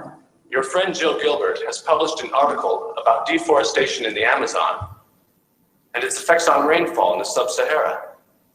It also covers drought's effect on food production in Africa and increasing imports of food. Contact Jill. I'm sorry, she's not available right now. I left a message that you had called. Okay, let's see. There's an article about 5 years ago, Dr. Flemson or something. He really disagreed with the direction of Jill's research. John Fleming of Uppsala University. He published in the Journal of Earth Science of July 20 of 2006.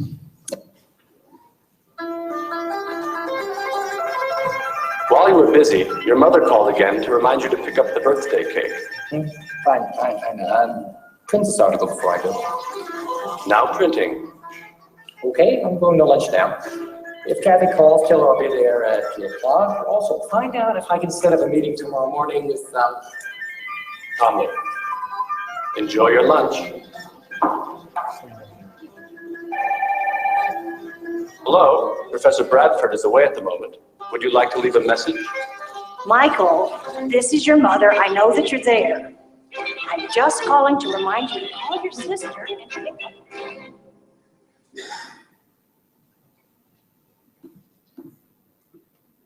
So quite a different vision of what the virtual assistant looks like than Siri. So the digital assistant here has a male voice and a male avatar, quite obviously.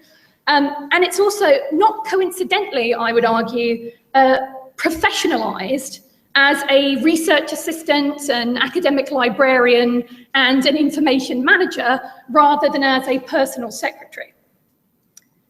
This masculinized software is shown performing some clerical and organizational work, so, you know, making these phone calls, giving messages and stuff. But the shift in emphasis between this vision of a 21st century workplace technology and today's more multimodal knowledge navigators is clear. While Siri, Cortana, and Google Now are marketed as tools for both personal organization and interpersonal connection, so call my wife, send this message, is that person in the street the person that I think it is, all that kind of stuff. The 1987 Apple Knowledge Navigator is flagged up as a protective barrier between the male professor and the domestic sphere. Indeed, whilst the digital assistant here has both a masculine voice and a male visage to go with it, we encounter an early spectre of the contemporary regendered Siri lurking in the form of the disembodied mother. This is the lone voice from the forgotten space of social reproduction, which surfaces in the form of messages and reminders about a surprise family birthday party. Fortunately, the digital assistant catches and screens these messages, better allowing the male user to repeatedly ignore them and get on with the business of being a genius. The mother and all that is associated with her remains literally obscene in the sense of being off the screen for the duration of the commercial. What is clear, though, is the affinity between woman and machine. The mother here, in calling to issue reminders and prompts and guidance, performs functions aligned with those to the high-tech Apple software. Yet, whilst Proto-Siri is an example of human mastery over knowledge, the professor's mother is little more than an annoyance to be managed. Interestingly, many of the ads for today's digital assistants explicitly show them in a role analogous to that of the professor's mother. So we see them flagging up birthdays and anniversaries, for example, or reminding the user that they need to buy flowers for a special occasion. Emotional labor that was once amongst a certain class of the privileged outsourced to women, be they wives or mothers or secretaries, is now outsourced to the device. So this is one kind of under-recognized element of Siri's genealogy. The phone call making mother, just as much as the workplace secretary, is part of the digital assistant mix. And this brings me to the wider topic of work, and specifically the emerging idea of hyper-employment. So So what do I mean by this term hyper-employment? It's an idea advanced by Ian Bogost, which links contemporary technological developments with a qualitative and quantitative change in personal workloads. So his argument is that technology, far from acting in a labour-saving capacity, is in fact generative of ever more tasks and responsibilities. So I've got a hideously long quote here, but I just wanted to make sure that you could kind of follow me through. It does sort of quite nicely sum up what Bogost is getting at. So he says, it's easy to see email as unwelcome obligations, but too rarely do we take that obligation to its logical, if obvious, conclusion. Those obligations are increasingly akin to another job, or better, many other jobs. For those of us lucky enough to be employed, we're really hyper-employed, committed to our usual jobs and many other jobs as well. It goes without saying that we're not being paid for all these jobs, but pay is almost beside the point, because the real cost of hyper-employment is time. We are doing all those things others aren't doing, instead of all the things we are competent at doing. And if we fail to do them, whether through active resistance or simple overwhelm, we alone suffer for it. The schedules don't get made, the paperwork doesn't get mailed, the proposals don't get printed, and so on.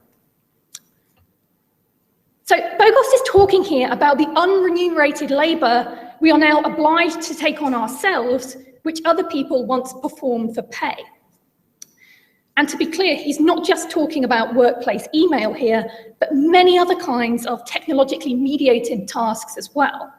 So from electronic time cards and expense reports for our employers, to any online communication and organisation that we might need to perform for our families, to also the kind of the mundane micro-labour associated with user-generated content. When we take our own blood pressure at the doctor's, when we issue our books at the library or take our own meter readings, when we perform any of these newly individualised tasks, which would once have been undertaken by paid professionals, all of this testifies to a state of hyper-employment.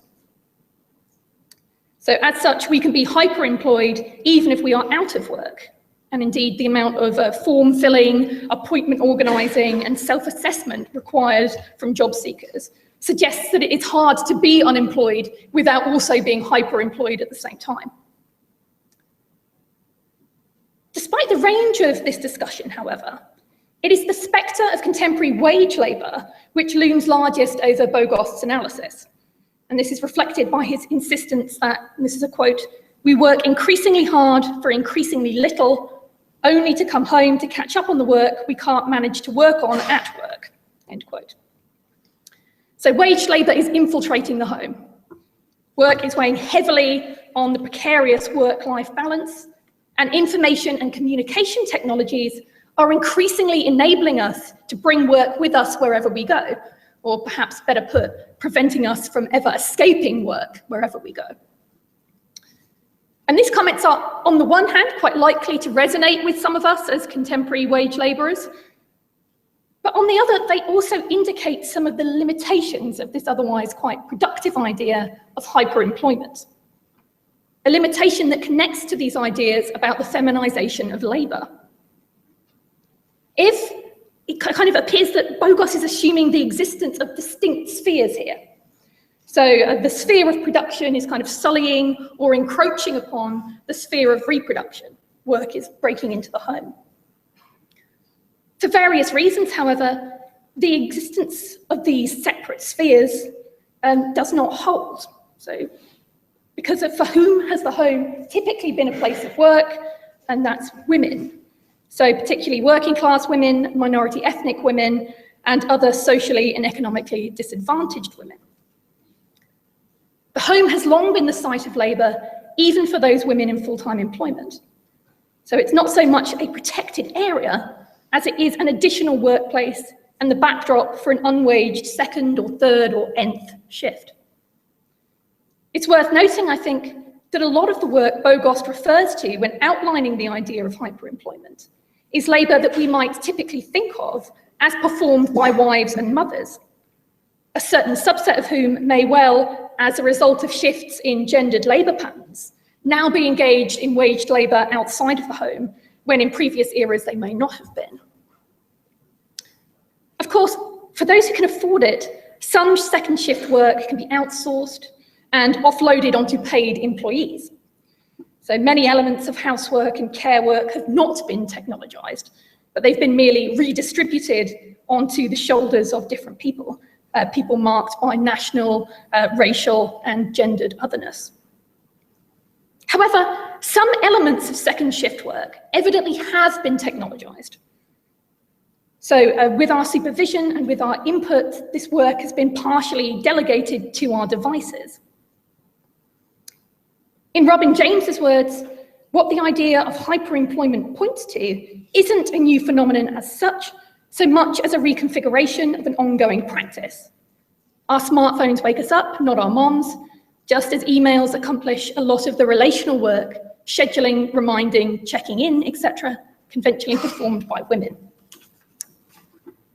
And I find it really interesting that this disappeared labour is being made visible at the precise historical moment that some women are ceasing to perform it, or rather to perform as much of it.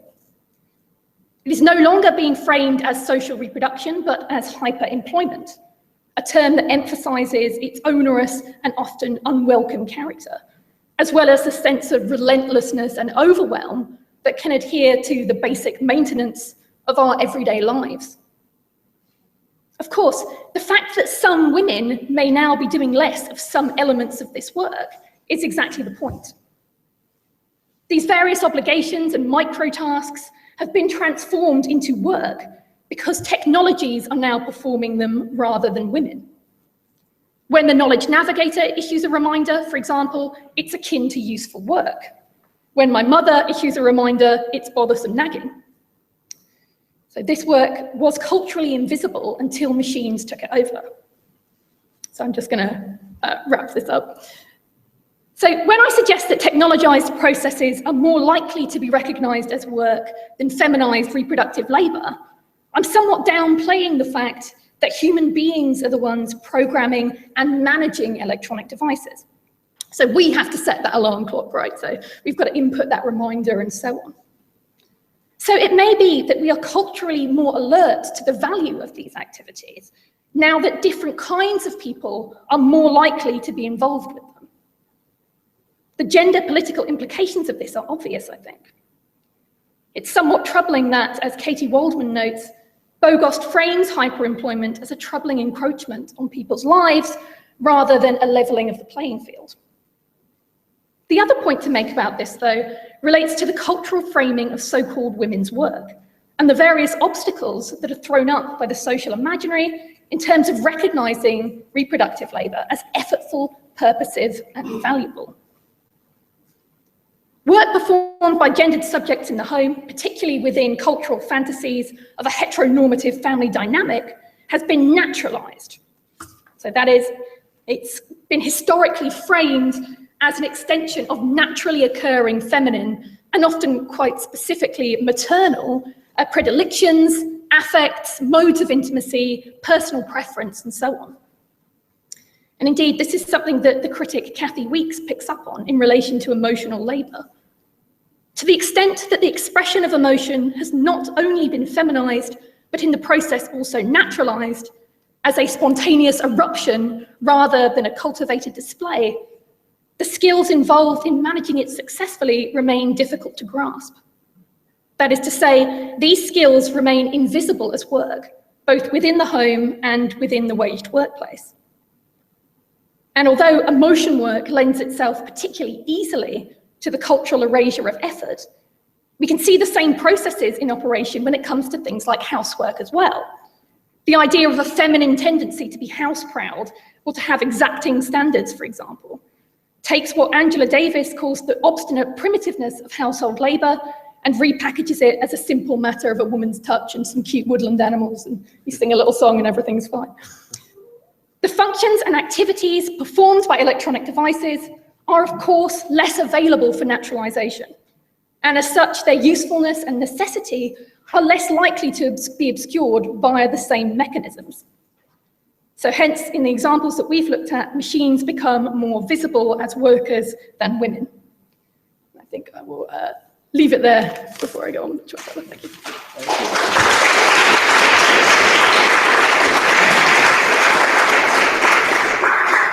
Thank you, Helen.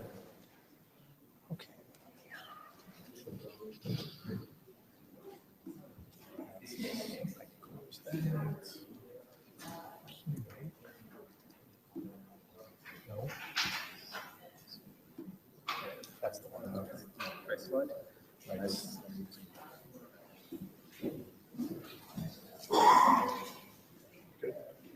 Okay. Next up, I would like to introduce bot maker Martin O'Leary, who you might know as the maker of one of my favorites, Botston, which does variations on the Gaston song from Beauty and the Beast. Anyway, take it away. Hi, folks.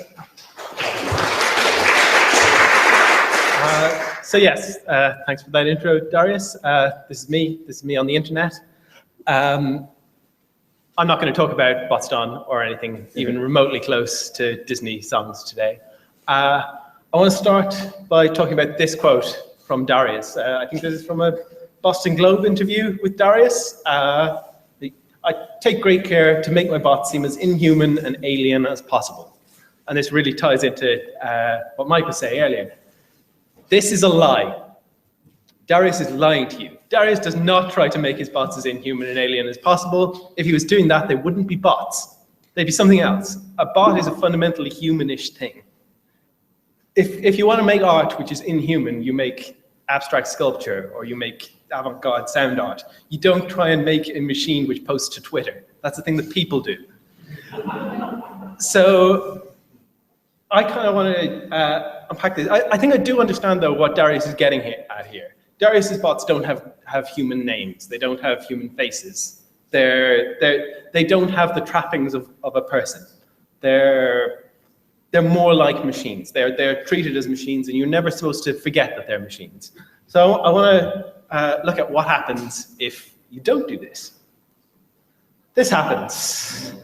This is the least offensive tweet I could find that Tay produced, in that it accuses a US presidential candidate of being a serial killer, rather than denying the Holocaust or claiming that Bush did 9/11 or any of a number of horrendous things. And people got rightly upset about this. Microsoft should never have let this thing out into the wild. It was irresponsible and just downright stupid. But it's interesting because this is a machine. This is a very simple, I don't know how simple a machine it is. It runs on currently available hardware, so it can't be that complicated. It doesn't have intentionality. It doesn't have agency. It pulls in symbols, it emits symbols. And it doesn't know that it's calling Ted Cruz a serial killer. So essentially what we've got is basically exactly the same thing as this. This is someone pushing buttons on a machine and laughing when it makes a rude word. And that's a really interesting thing, but nobody gets upset certainly nobody gets upset with calculator manufacturers that the number 5,318,008 produces a word that I thought was very rude when I was 8 years old.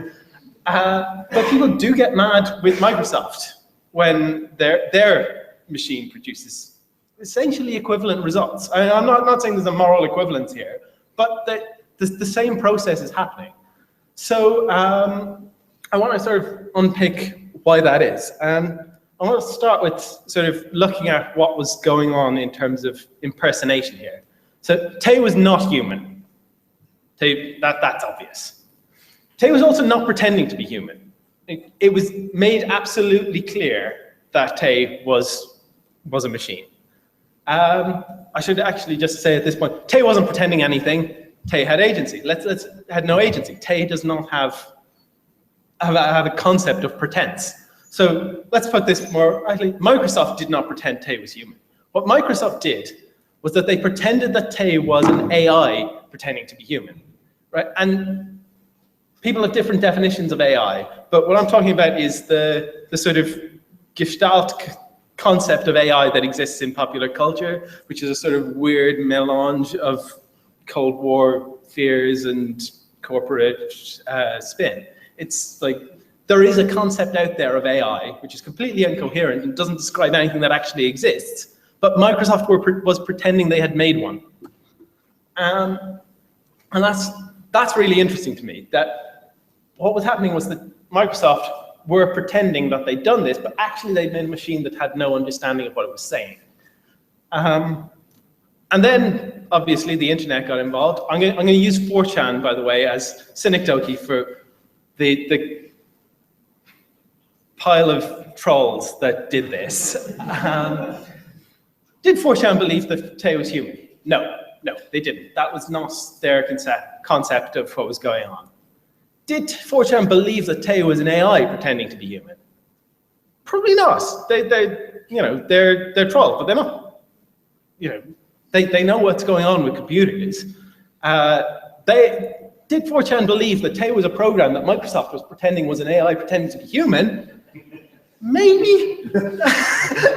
And what I want to say here is there's way too much deception and pretense going on here for anyone to have a realistic view of what should be coming out of this system.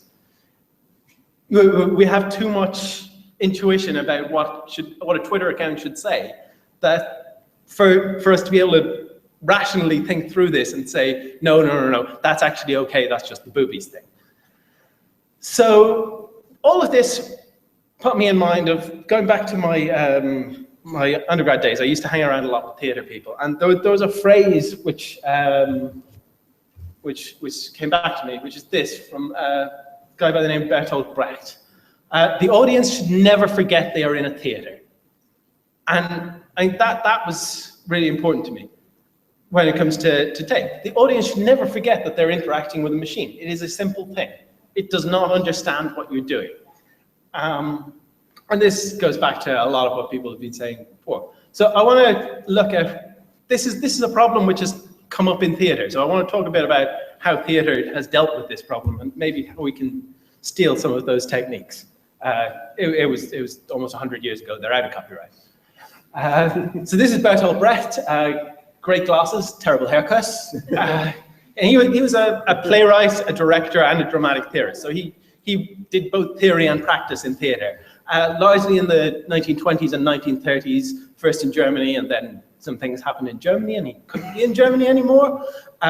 So he was a very heavy Marxist. He was an anti-fascist, a political activist, also a horrible sexist, probably a bit of an apologist for some of history's greatest monsters. I'm not going to talk about that bit, but we should probably acknowledge it.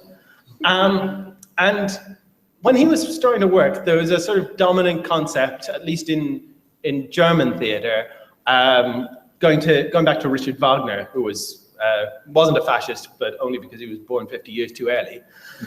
And this was the idea that to be good art, and to be good art in Wagner's terms was to be opera, it had to be what he called the Gesamtkunstwerk, which I got a smile from Esther for that.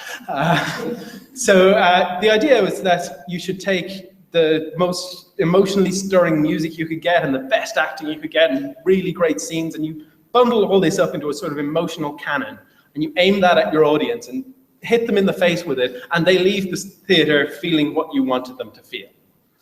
So, and this was the idea of how good art should proceed. Brecht said, fuck that. So he came up with this idea called epic theatre. This is epic in a sort of technical sense, going back to Aristotle. So it's not long-winded and involving lots of Greeks stabbing each other, but epic as opposed to dramatic.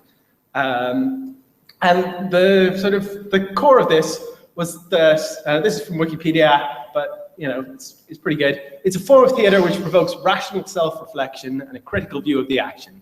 So the audience should not be feeling, they should be thinking.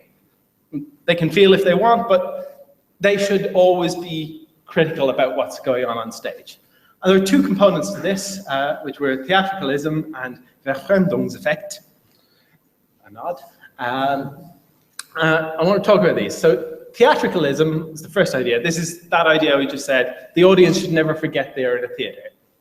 So the bot equivalent of that, which I don't have a good word for, is that the audience should never forget they're interacting with a machine.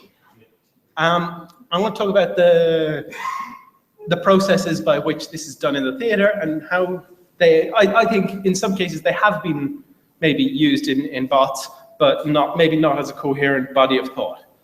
So the first of these is to expose the artifice. So a theater it's a fake world. You've got a stage and you've got some sets and you light them and things like that. So Brett had the idea that if you do things like hiding the lighting so that it's not obvious where the light is, then that's deceiving your audience. The audience should be able to see that the reason that this person is standing in a spotlight is because there's a big machine on the ceiling making him stand in a spotlight. There's the idea that if you got a set and it should have, if you need a chair on stage because someone has to sit down, that's fine. But you shouldn't have like furniture on stage that's just there for decoration. It's nothing to do with the play.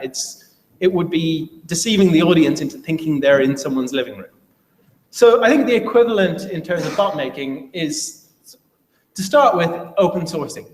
So if we can show that a bot is just a piece of code, then that goes a long way toward this. The problem is that the people who are largely being our audience are not necessarily technical. So it's not enough to just provide a bunch of JavaScript files and say, this is how the bot works, because it might as well be a foreign language. It's unintelligible to most people. So what Darius has done here, he wrote out an explanation of how his sorting hat bot works. And it's like, it steps through the code. And I'm not sure if it covers every line of code, but it covers all the important ones. And it tells you, yes, the sorting hat bot is completely random. It just picks 1 out of 4. And that's great. That means that the audience for the sorting hat bot can look at this and say, oh, right, it's not an AI choosing things. It is just a random number generator. Second thing is to make things explicit rather than implicit. So Wikisext again. It is in the epic theater. One of the most disorienting things, I think, for me at least, is that stage directions are read out loud. So if I say, if Martin walks over to the other side of the stage, I say, Martin walks to the other side of the stage. Like so. And this is important. This is pointing out there is a script here. The actors don't know anything that you don't. They are fundamentally they are fundamentally doing the same thing as you. And so I think in terms of bots, these are two of Thrice's bots. Wikisext, already mentioned. Moon Murmur is another one. And they're doing very similar things. So Wikisext is building sexts out of outputs from WikiHow. Moon Murmur is mashing up some erotic fiction with astronomy words. And they're both, it's kind of the same joke. I think Wikisext is a much more successful example because Wikisext is explicit. You know that it's coming from WikiHow. There's nothing on Moon Murmur that tells you what it's doing. Moon Murmur is an implicit bot in this sense. You have to work out what's going on with Moon Murmur. And because of that, it's much easier to believe that Moon Murmur is doing something much cleverer than it actually is. Whereas Wikisext, it's pretty obvious. You look at Wikisext and you think, okay, even if I didn't know how to program, I would understand how Wikisext works. Next one is the idea of a conflict of elements. So rather than having stirring music that tells you when to be happy or sad, you've got music and you've got acting, and they don't have to be connected. They should be part of the same work, but you can do things. So one thing that Brecht did a lot was to project stuff on the back of the stage. So, and usually things like maps, statistics, facts, and this is a thing that we do a lot. So these are two bots. This is Lost Boy, which is combining the output of a NOAA, this is a scientific buoy which is loose somewhere in the North Atlantic, and it reports back air pressure, wave heights, that sort of thing. And it's mashing that up with some text. I'm not really sure what the source of this text is. I think it's generated rather than coming from a corpus. Sorry, there's definitely some Moby Dick in there, but it's not fully clear. I think it should be clear, but you know. This is yesterday's news, which displays an image from the Himawari 8 weather satellite, along with a corresponding headline from the same day. So this is actually a GIF, so you get an animation of the weather systems moving over the course of that day, and you get British drug smuggler released from Peru prison, along with that, along with an image of the world in which that happened. And this sort of combination of two quite disparate things gives you a sort of sense of opposition. You think more clearly about the two things because you're looking at them in context with each other. So the other part of the epic theater is the Verfremdungs effect. So this is, Esther already talked about how hard it is to translate between English and German. The effects bit is easy. This means effect. Verfremdung comes from fremd, which means roughly strange. Verfremdung has been translated in a number of different ways. So alienation, defamiliarization, estrangement, distancing. I saw someone said weirdifying, which is quite good. And the idea here is to do what theatricalism does for the form of the theater, make you think about theater and that you are sitting in one. Verfremdung's effect does for the content of the theater. So make you think about the actual actions that are happening on stage. So the idea is to make the audience feel detached from the events of the play. You should not identify with the characters. You should not feel what they feel. And do this in such a way that it provokes some self-reflection about what's going on. So this is quite a common concept in a lot of parts of art. So ostranenia, defamiliarization, détournement, culture jamming, all of these use this sort of idea in various media. So the first thing about the gestus is an idea about how to do physical acting in this form. And the basic idea is that there's a sort of, when you play a character, you perform a set of sort of stylized gestures which represent the relationship of that character to society. And the idea is that your acting should be composed of these repetitive actions. You do the same thing over and over again to show that you are doing the same thing over and over again in a more metaphorical sense. So this is two headlines, which is one of Darius's bots. And I want to point out this thing. Two headlines has made the same joke 20,000 times. That's just, I mean, that's incredible. That's, yeah. And when you make a joke 20,000 times, that's something else. That's not the same as telling the joke once or twice or even 3 times. It becomes a whole other thing. You are drawing attention to the structure of the joke in a way which you really are not if you just make a joke, or even if you just repeat the joke. There's a really powerful thing repetition can do for us as bot makers, to expose the underlying structure in a way. So that's one. Another thing that's interesting in epic theater is that we pre-announce. So at the start of a scene, it will project up on stage, on the background, what's going to happen in that scene. So you'll get, Romeo and Juliet commit suicide. And it will tell you that on stage before Romeo and Juliet commit suicide on the stage. And this is interesting because obviously, if the audience already knows what's going to happen, then it becomes much more about understanding the details of what happens rather than just this sort of overall arching plot. So this is every word. This is, well, every word was actually quite interesting in this case because this wasn't the end of every word. This was what everyone thought the end of every word was going to be. Every word then moved on in ASCII order to words starting with an E acute accent. But I think that this is something that maybe we don't do enough, that we should explain what the bot is going to do before it does it.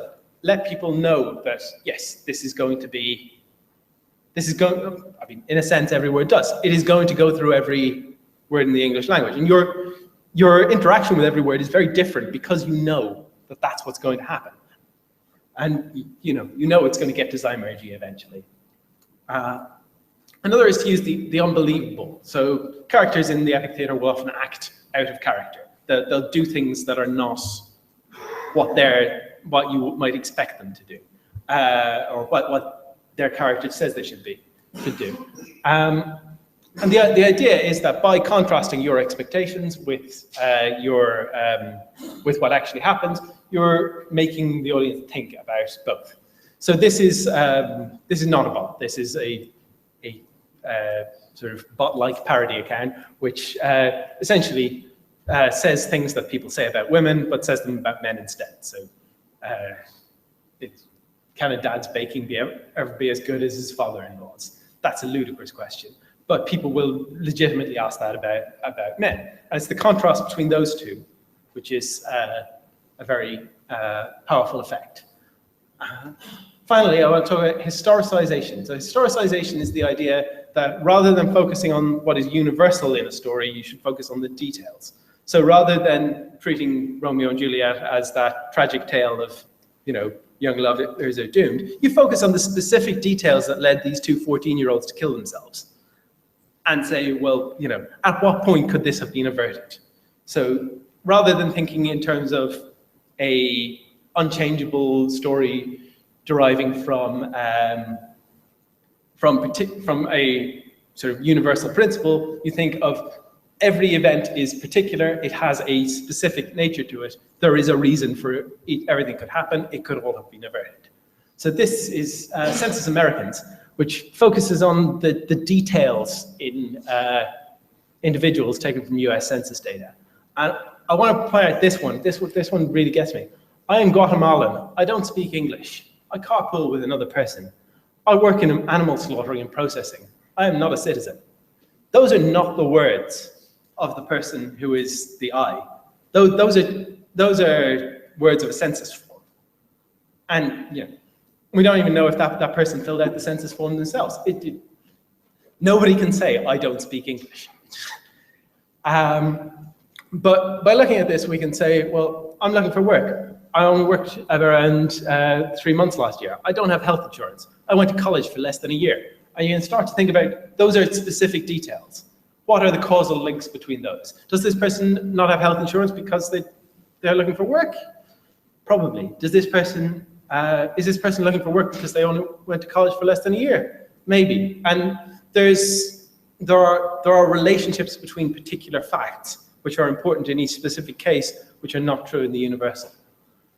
So wrapping up, the idea of epic bot making, this would be, if I just did a cut and paste on that particular definition I used earlier, a form of bot making which provokes rational self-reflection and a critical view of the subject. I think that's a little bit grandiose, but what I would like to say is this is a set of techniques which promote a realistic view of bots, but also a bot-like view of reality.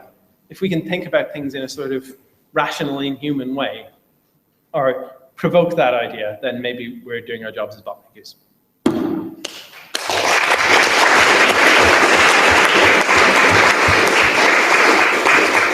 Thank you so much. We're going to take a short break while we set up our musical performance next. So yeah, hang in there. Okay. So that's the audio lead, right? Okay.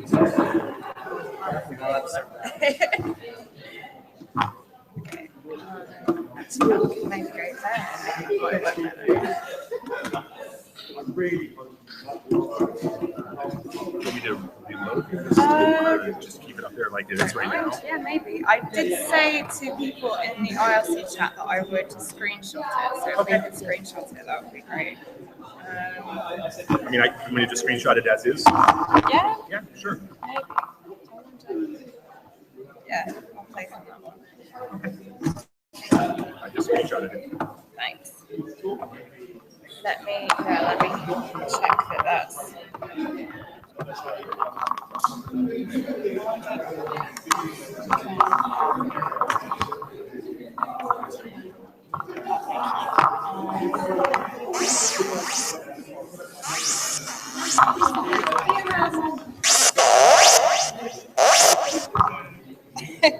Can we?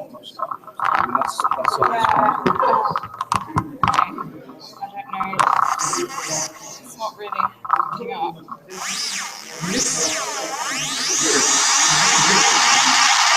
Yeah, maybe that's it. Yeah, no,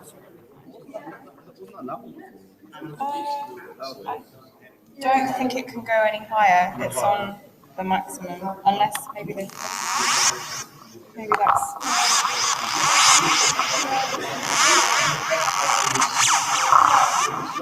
Close enough. I'll probably play most of this one anyway. Is this coming through? Yeah. Oh, thank you. Oh my god, I'm so proud. Really, I think the one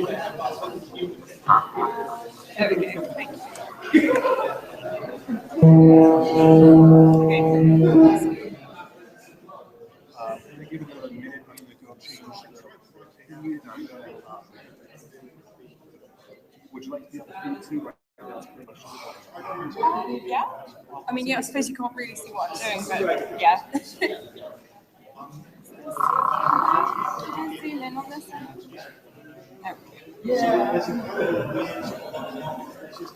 There is. Yeah. It's not necessarily like since it's American music presently. Can I be heard if I take it from here? Yes, I can.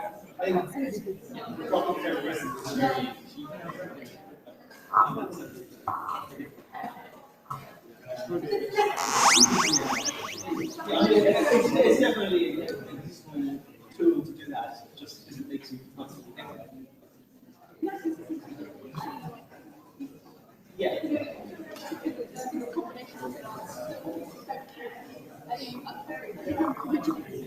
Yes. I think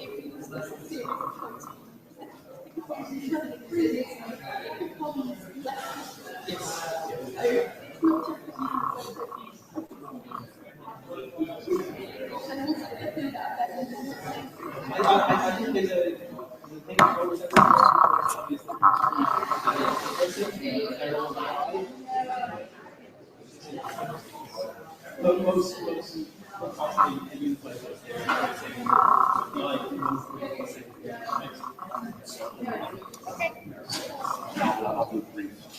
thing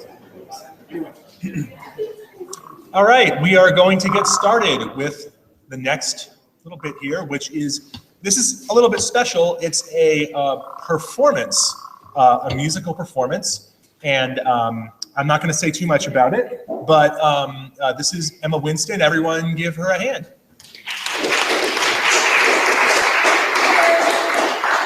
I feel like I should do a brief preamble. Can you hear me, even though the mic is pointing at the thing?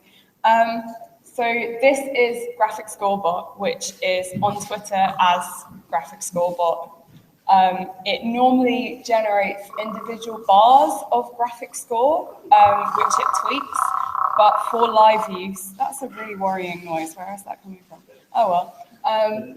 For live use, it generates sets of bars, which I'm going to attempt to play from.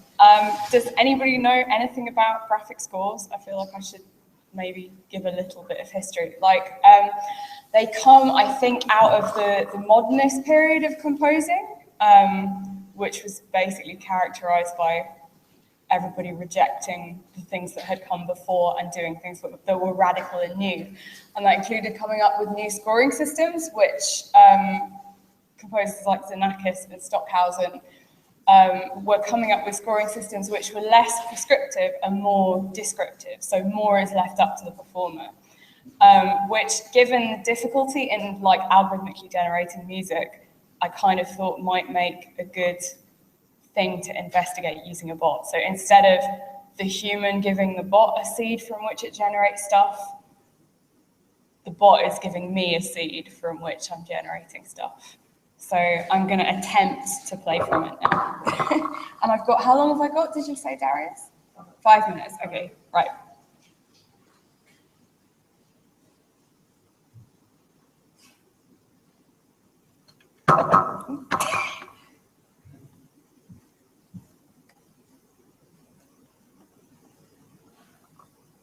Why is the sound coming up?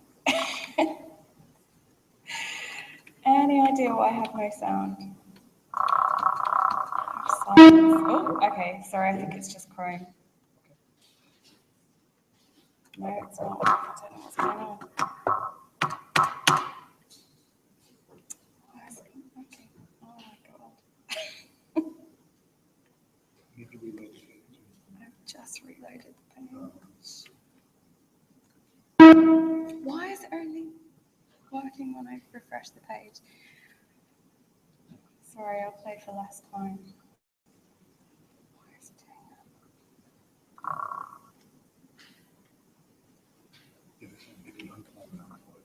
Yeah. Oh my goodness. Sorry, everyone. Just reset the MIDI controller.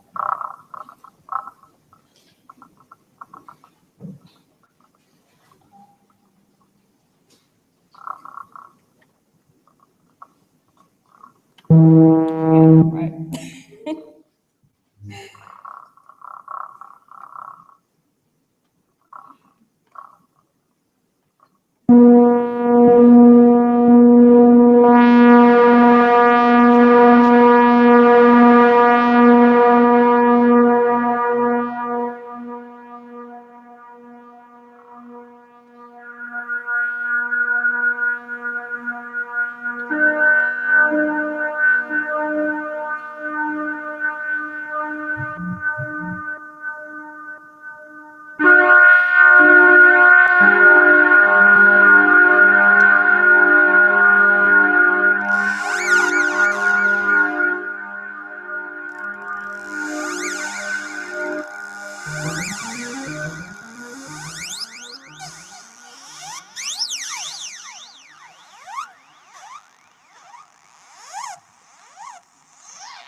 as a kind of post-amble, I am sort of hoping that other people might contribute ideas of types of scoring and things to add to the bot.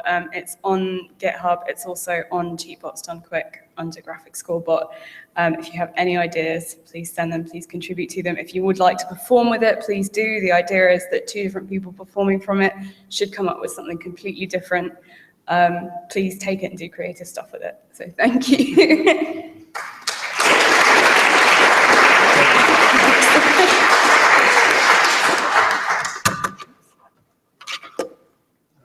You took a screenshot of the thing, right? Thank you.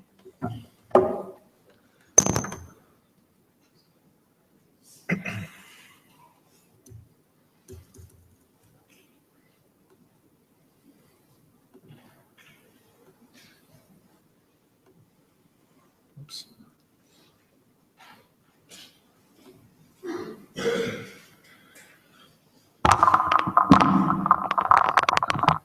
Okay, next up we have Star Simpson, who is a very, very experienced builder of physical robots. She's one of those. And she is coming here with some lessons that she said could sort of bridge the gap, lessons learned from physical robots that could apply to the kinds of software bots that we build. So I'll just let Star take it away. Thank you.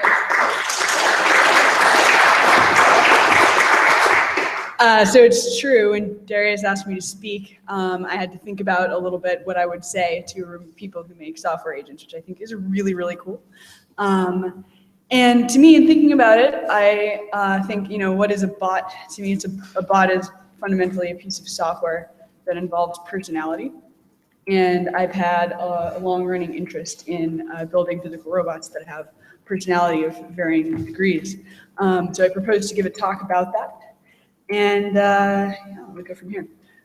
So here's me. I did research in college in a robotics group dedicated to building machines that interacted with people in sociable ways. I'll give a little overview of some of the things I worked on in that lab, some of the other projects the lab did, understanding what personality is, and then at the end a little bit about how machines can perhaps generate it, and what software robots can take from that. So these are the 2 main projects I worked on in this lab. On the top left is my grad student, Jeff Lieberman, who's wearing a shirt which has markers that let you track his body. And then, we created software that would then train you using feedback on how to move. The idea there was either for, therapeutic cases or perhaps to help someone with their tennis game. Perhaps. At the bottom, far more relevant here, is Autumn, a robot I worked on that, it's not a very tall robot, it's about a torso, sits on your desk. When you walk in, it looks at you, its eyes track you, it speaks to you with a generated voice. This is started before me, but I worked on it in 2006, 2007, so this was before Siri was a thing. And has a touch screen, which is an important part of something I'll describe later, but you interact with it by, as it's speaking to you, responding via touching the screen on the chest level. This group was started by Cynthia Brazil. A quick shout out to Professor Brazil. She built what is credited as being one of the first socially interacting robots. That's her with COG as a PhD student in Rodney Brick's lab. So here's one of the 3 robots I'll give as examples for things that were worked on here. I think this is a really interesting robot. This is a robot called Leonardo.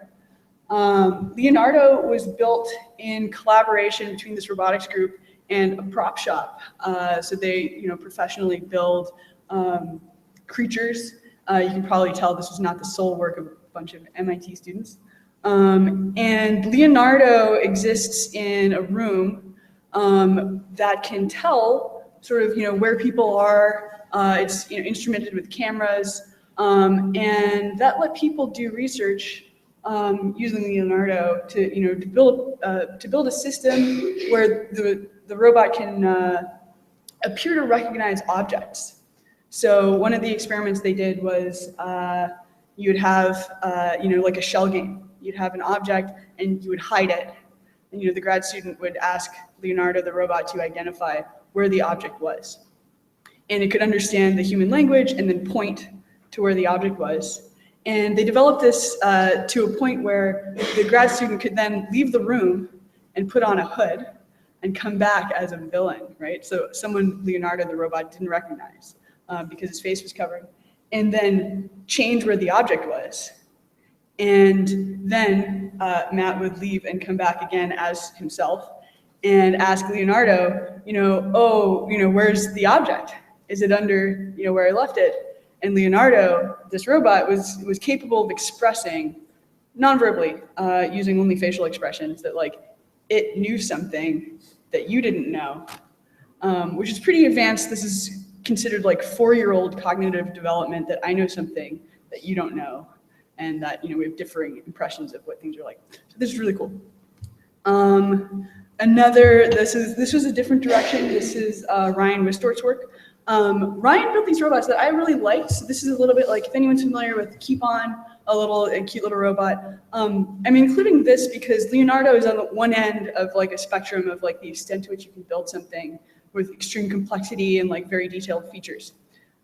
These robots, Tofu, are basically the other end of it. They're animatronic puppets. And these were an exploration in using techniques borrowed from animation. So basically they squash up and down, and then they stretch and all of the emotional expression of these robots come from their eyes and that ability to squash and stretch. So I think what I learned from these is that, you can have, on the one hand, this very advanced sort of interaction. You can also have quite a rich interaction with something that's far simpler. And then lastly, this was the flagship robot of this research lab. This is a robot called Nexi. Nexi has, you can tell, a very advanced face. This is quite up there for what research robots do. It has a jaw that moves. The eyes move left, right, up, and down. It can track your eyes. It can blink, and it has actual robotic eyebrows with multiple degrees of freedom that they can move in. So it's quite able of expressing, any facial expression you could want it to do. You can have it sort of do that, and it can appear to hold a real conversation. It's also on a mobile platform and has hands.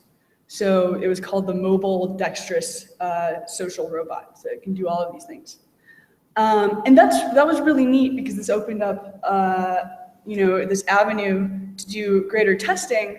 And this is research that Jinju Lee did, which is really, really funny to me. I think this has to be one of the more uncomfortable experiments you could do. Because Nexi has hands, they wanted to find out, what does it take to make someone feel more trust or less trust in a robot? And so this starts to get into building in personality. Jinju Lee worked with a team of psychology students at Northeastern University. And they identified a couple of behaviors that make you trust people less, or make people generally, they thought they wanted to test this. Does this in fact inspire lack of trust? And those are things like, if someone maybe touches your face, or leans back, or crosses their arms, or touches your hand. Those are all things that are identified as inspiring lack of trust. So they had Nexi, the robot, do this in these psychology experiments, and I'm merely an armchair psychologist, but to me the guy looks pretty uncomfortable out there. And this is seen as being a really cool thing to do with a robot in a research context, because you can have a grad student or someone you've hired, an actor maybe, come and try and do this experiment, but that person's going to have other things associated with them, and maybe they're in a bad mood today and just no one trusts them, it's Tuesday, who knows, but the robot can do the same thing every time. And this is fascinating to me because, and of course the result was people did feel less trustworthy toward the robot. That's it's a mind-blowing sentence to me, but on another level is intuitive and makes perfect sense. So let's see. So, this raises sort of two questions for me. One is, how do you determine how do you understand affect, and then how do you understand what the person you're interacting with is feeling also? And so in thinking about that part of it, Nexi, of course, had a voice, and I think one of the earlier speakers referenced, I've forgotten her name, exactly, the one talking about journalism, was talking about like what tone of voice you use. We've discussed also, gender and robotics. And so I wanted to raise for this audience a related, very interesting study, not from the same lab, but from a different one, where these people were building basically cars with a software agent built in. And sorry, this is like hugely text-filled slide now, I'm reading it, I know, but in short, they wanted to add a voice to the car that you would interact with that would like tell you helpful, useful things. And in doing this, they wanted to know like, can this voice influence people to be happier? Which sounds horrible, right? But like, can you have this voice, somehow be like an excited voice and have that like make people feel more excited, or like how does that interaction work? And they found that people preferred to interact with a robot whose voice matched their own affect. So if you were like depressed, you'd feel better talking to a depressed robot. And like if you were just a happy person, you'd prefer talking to a happy robot. And that, so then, affect detection became really important and interesting. So that brings me back to Autumn. This is the robot I worked on. And you can see here, this was a later model. Corey ended up leaving the lab and starting to sell them as a product. It has the same touchscreen in the front. And you can see the UI that was built for Autumn. And you probably can't really see the UI, but you can see it has 3 buttons. And again, this is still a touch screen. So Autumn speaks and the person responds. And I thought this was extremely clever. The solution found here for figuring out how someone feels is there are 3 responses. The question says, hello, I see it's late, so I'll help you get through this quickly and start making progress towards your goals, which is Autumn was designed to help you. It was like basically a really advanced food diary. So you'd interact with it, tell it what you ate, and then it would help you maybe lose weight or whatever. And trying to determine what sort of mood a person's in is done right here in this interface. These 3 answers are exactly equivalent. They all get you just to the next screen. The first one is like, hi. The second one is, good to see you. And the last one just says, okay. And in seeing people use this, it's fascinating. People would select the one that like matched their own internal voice. They wouldn't even register the other possibilities. So I think, this was something I learned in the course of building robots that I think tremendously affects my sense of how people perceive personality in robots. Sorry for just flying. So, at this point I became sort of like obsessed with this idea of like, how do you put personality into a thing, right? Like, the idea that people would feel less trust in a robot, it's a pile of bolts and like a computer, right? Like, that's, why would you feel one way or another? So I started to try and say like, well, okay, so what is personality? And then when we say, some people we would describe as having a lot of personality. So like, what is that? What's going on there when someone has a lot of personality? So that led me, I promise this isn't directly, of course, that led me to Tom Waits, who's a musician. Who's heard of Tom Waits? All right, oh my God, best room ever. Who's anyone a Tom Waits fan? Super, cool. So describing this a little more for me for how it relates to this, it's like, Tom Waits is a musician. He does, the variety of characters come out in his work. And, you can tell from this picture he's very expressive. And I actually, in the way that like very exuberant people in their early 20s will do, we would go around this robotics lab and just sort of try to shake people by the shoulder and say, why can't we build a robot with as much personality as Tom Waits? And my older friends, the grad students, were like, can we start with something a little easier? But nevertheless, I went on exploring, so what makes Tom Waits, so personality filled? And I think it's a couple things. He's very expressive. So he does things that are like very, emotional and that inspire emotion in others. It's generative. So, these things, come from within him somehow. perhaps in response to the environment, but they are definitely of tom weights, and then they're unexpected, right? Like if tomorrow one of us were to wake up and say like, oh, I'm going to do tom weights today, right? Like you couldn't, right? You just couldn't even take that on. Something that he's doing is not predictable. I see some people taking screenshots, so I'll pause. Cool. So that led me, from there, I want to share a little video. It's short, but hopefully also amusing. This is my favorite robot and the best robot I've ever found that incorporates personality in the way I think I mean that has those three qualities. So this is the little drummer robot, little yellow drummer bot, made by a guy named Fritz Lindborg. He's letsmakerobots.com, I hope. And I'll just go ahead and show you. It's got sound. It's a musical robot. So go ahead and play it.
So you sort of get the idea. This robot's mission in life is to find flat surfaces and jam out on them.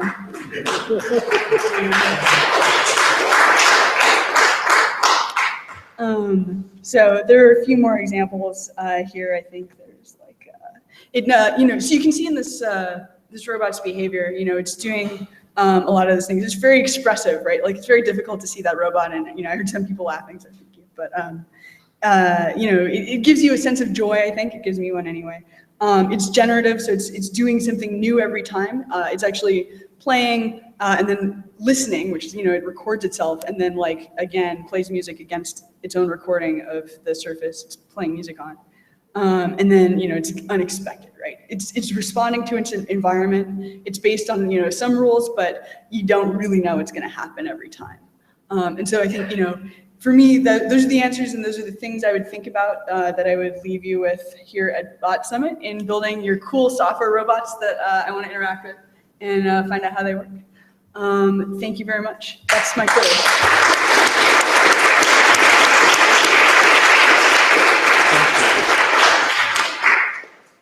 Thank you, Star. Okay.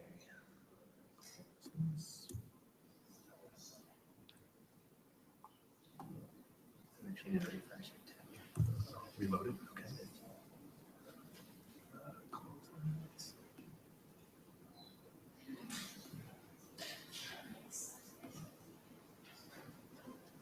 Okay, should be it.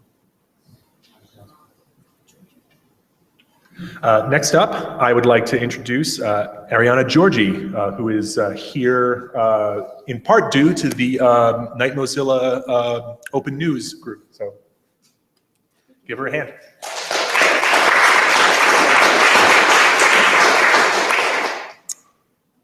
Hey everyone. Today I'm going to talk about journalism robots. And in particular, this talk is supposed to be just to introduce you into the world of some of the tools that journalists use, whether that's for their own inside organization advantage or to share the information with other audience members like you. And this is what I want you to keep in mind is, what I would love for you to do is, as I'm going along, try and, I'm sure a lot of you don't think about bots in the news, and especially as you're reading, news stories, you might not have, you might not be thinking about what was automatically generated. But one thing that would be great is if you can take away something that inspires you to, something that you could create yourself and contribute back to the news community. Oh, should I use this? Or let's see. Oh, there we go. Okay. Doesn't like me. All right, so I'm going to go through the talk in just a bit of themes, and these are not necessarily all inclusive, but just the biggest themes now that I'm seeing in the news and some of the most important ones. So first one is alerts.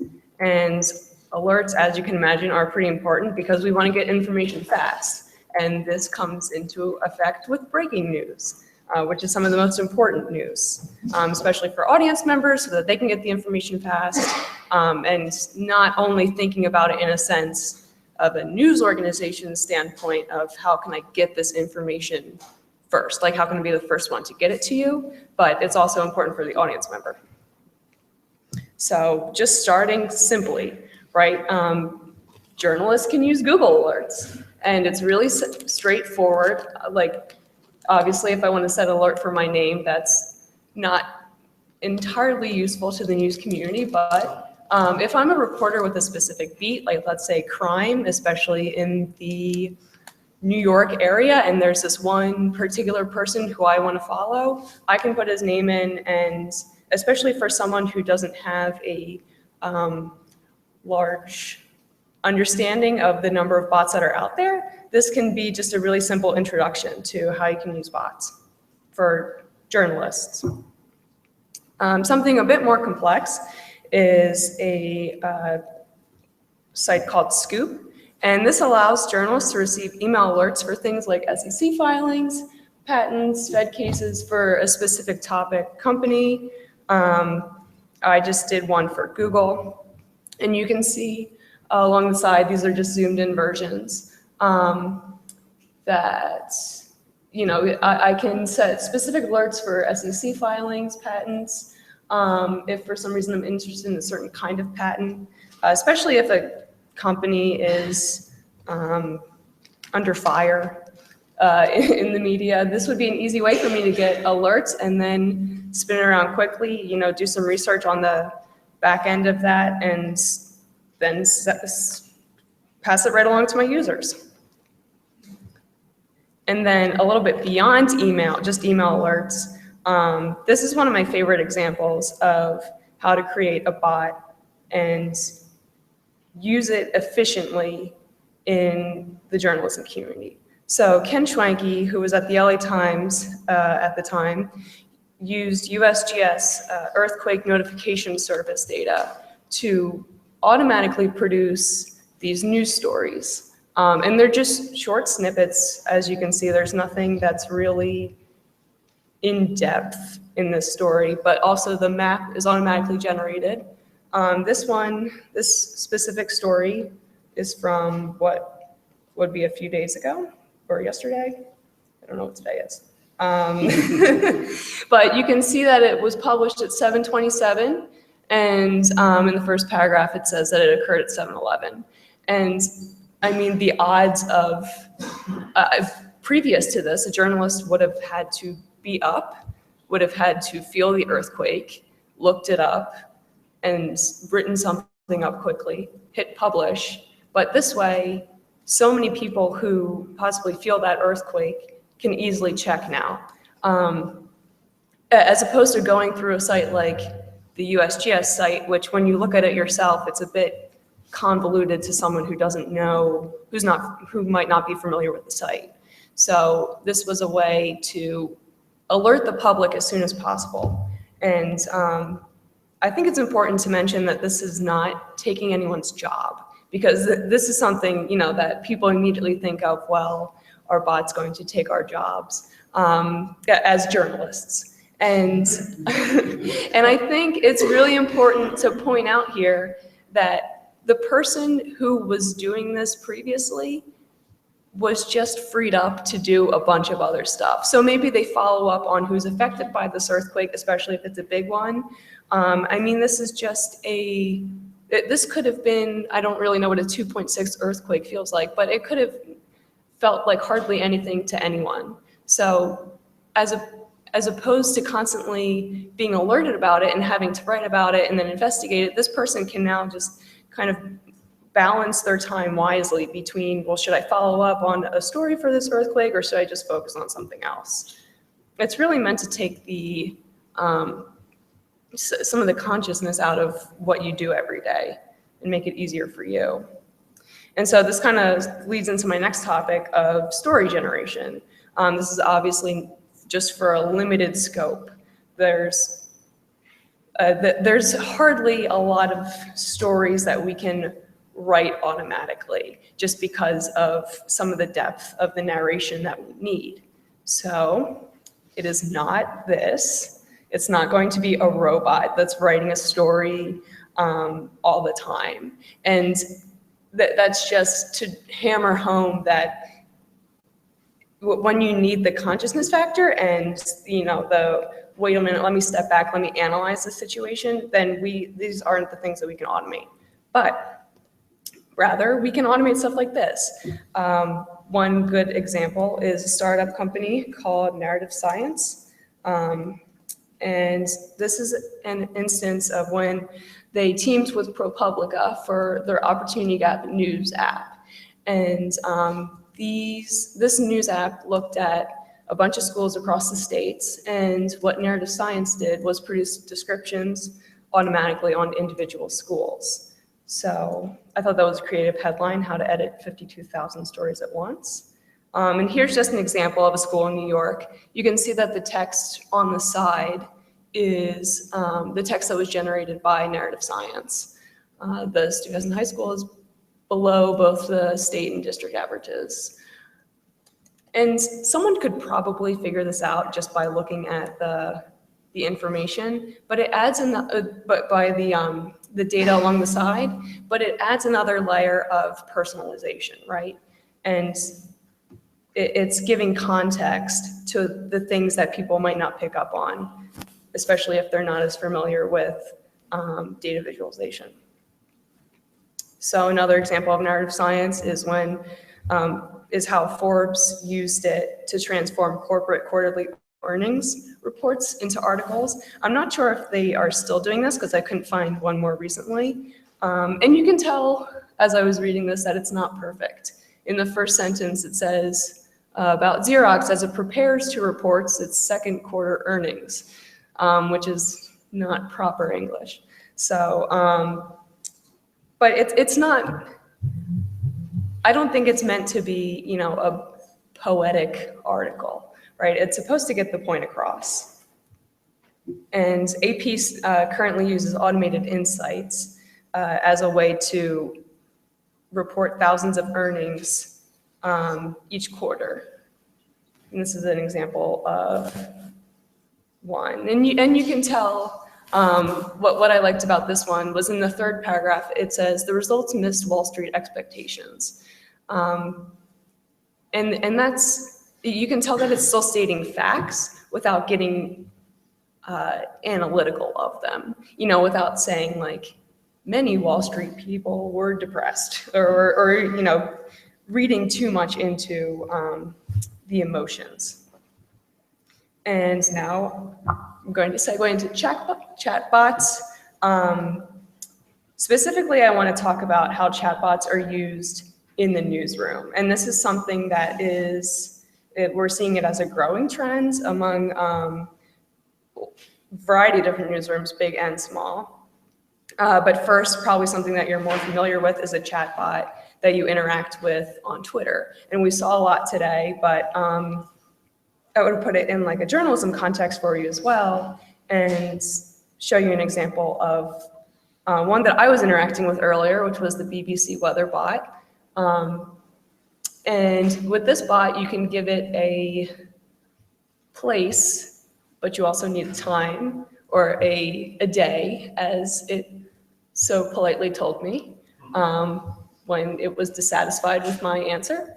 And it gives you back the forecast. And this kind of interaction is very important, especially because you have to assume that when you're building something that deals with general audience too, it needs to be friendly. If it had just told me error cannot compute, that obviously would not have been useful to me as someone who wants to consume the news. And this is just a very straightforward example, but you can imagine more complex. So now I want to segue into the types of chatbots that we can use within our own newsrooms. And so this is not yet to display to the public, but for our own advantage to make the newsrooms run more efficiently and using things like Slack. So one Slack bot that I find amusing is 18F, which is a government organization, created a Slack bot that helps onboard new hires and walks them through the process. So it's actually unclear to me if this is a person that actually exists. I don't know if Dolores is a real life person. Oh, okay. This makes a lot of sense now.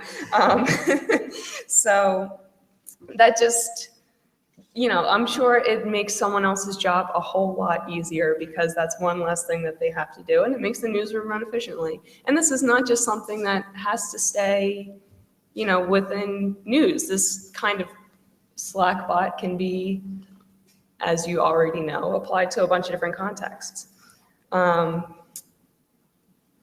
by Howdy is another source that you can build your own Slack bots, and is often used by journalists. And now one thing that I'm pretty excited about, and it's not actually out there yet to be open sourced, but CareBot is being headed by Olivia Labate and Matt Hampel with NPR and the Knight Foundation.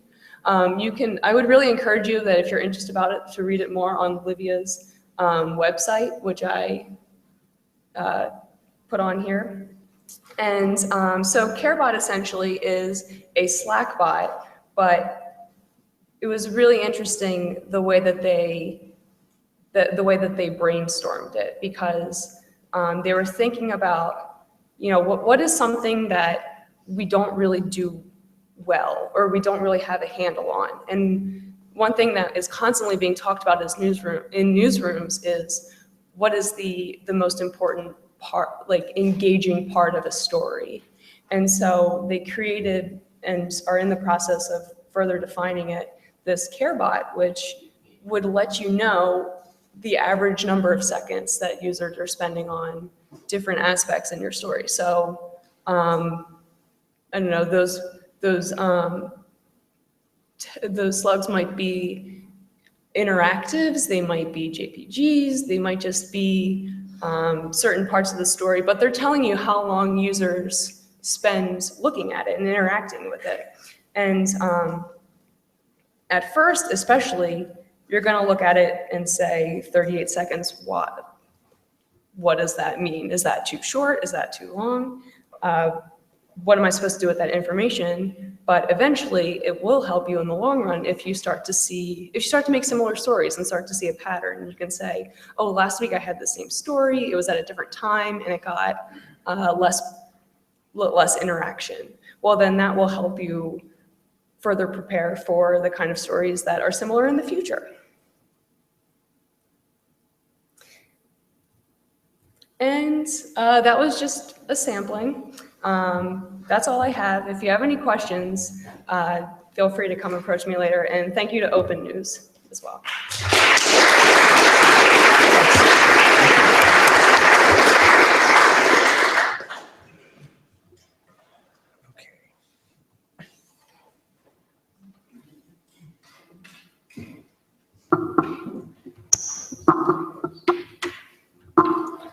I'm actually going to put this just to the side. Yeah, that's fine. We don't need a stack. Yeah, because if this closes, I lose the login. Gotcha. Okay. So, so our next. Oops, let me grab. Oh, that's mine. Oh, that's yours. Oh, okay, cool. I was just like, oh, right. Dave Lublin is our next speaker. He is the creator of a bot you might know called TV Comment Bot. I see a lot of heads nodding. This is a bot that watches TV and comments on it. You'll get a, yeah. Yeah, I'm sure you'll go into it. I love this bot. I watch it all the time. I don't watch TV anymore, but I watch a bot watch TV, which is even better than like streaming and watching someone play a video game, I think. So, yeah. All right, seems like you're good. I think I'm good. All right, well, all right. Let's give Dave a warm welcome.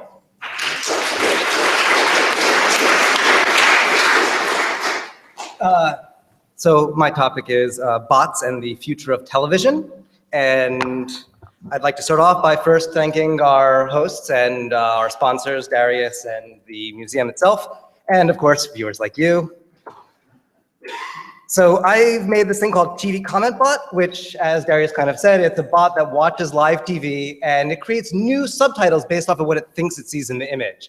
So in this one of Aladdin, it actually thought it saw a microphone for some reason, because, you know, object recognition on cartoons. And it inserted the word rhymes instead of microphone because of the way that things work. One important thing to realize about TV Comment Bot is the goal is not to accurately describe the image in any sort of way. There are lots of interesting people working on this problem. I would recommend the Visual Genome Twitter feed if you are into that kind of a thing.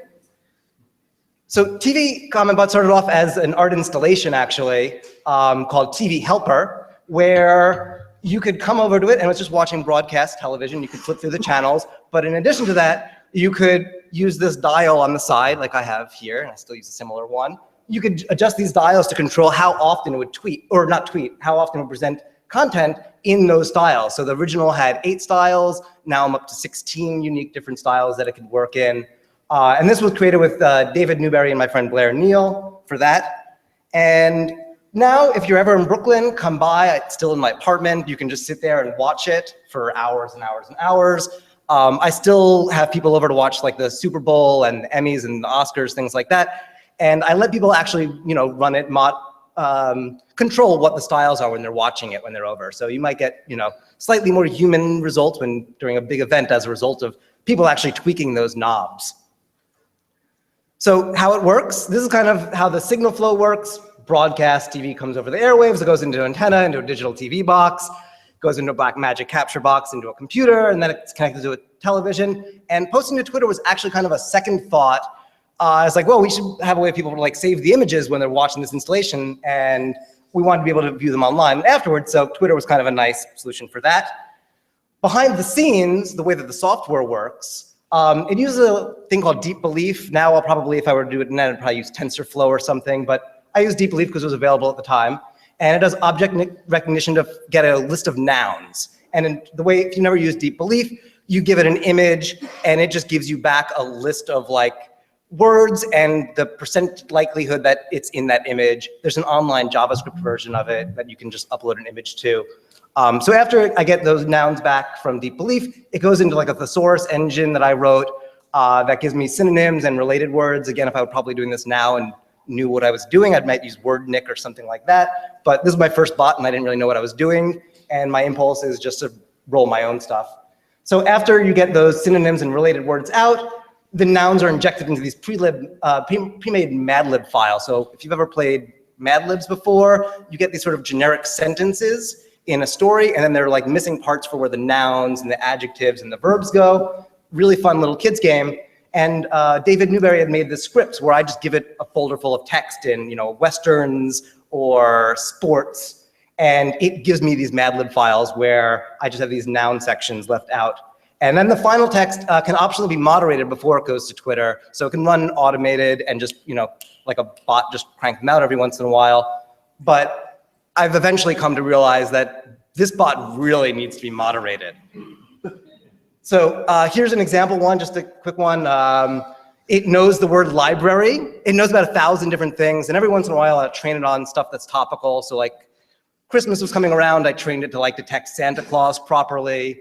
But usually I just kind of go from the default library. So it gave me library. It knows librarian is related to that. And the style was set to advertising, so it was between noun and noun lies obsession. So I've tried a couple of other techniques since the original version, and because I've wanted to make my bot smarter, and I was thinking if I just take more and more information out of these images and find a way of connecting it, maybe I'll get some cool, better results out of it. But ultimately, I ended up not using these things because they just didn't really work for me.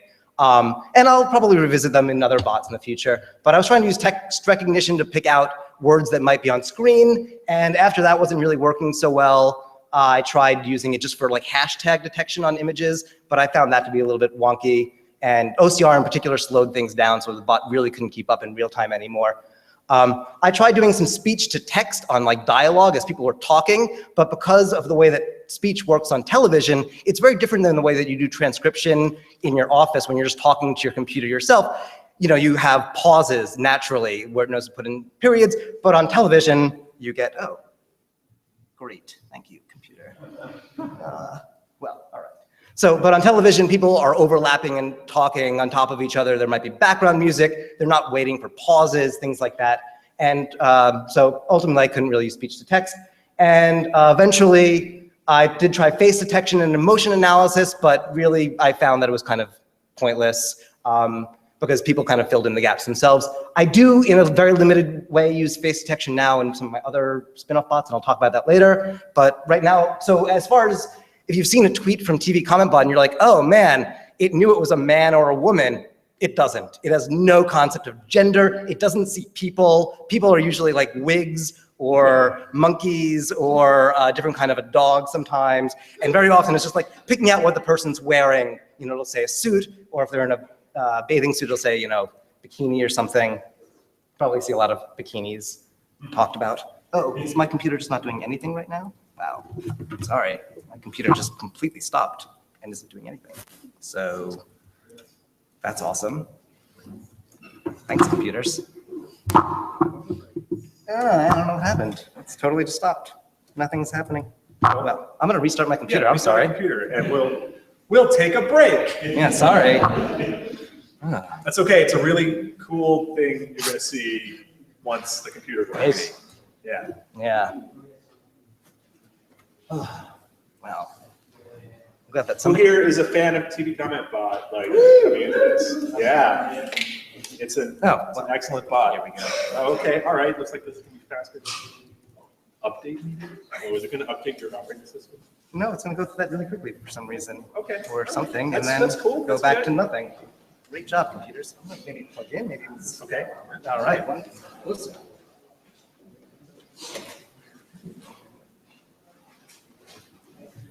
Boom.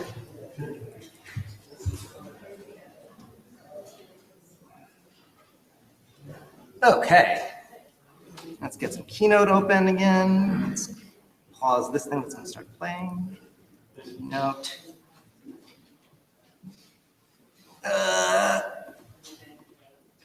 Open recent. Boom. Okay, where were we? Sorry for the interruption. Yeah, go away. Let's just start here. Play. All right. All right. So, the Tempter techniques, it sees us as monkeys. Great. So, I'm just going to quickly visit back on some of the history and related prior art and other things that I kind of saw around this at the same time. My background is in real-time video performance. If you've ever gone to like a concert and they've got video projection stuff going on, that's my background. Professionally, I work at a company that makes Mac software and open source tools for those kinds of artists. In the early 2000s, I was doing a lot of live TV remixing. So we had a little program we wrote, and one of us would sit there and live sample television, and the other one would sit there and perform it, sort of sequence them.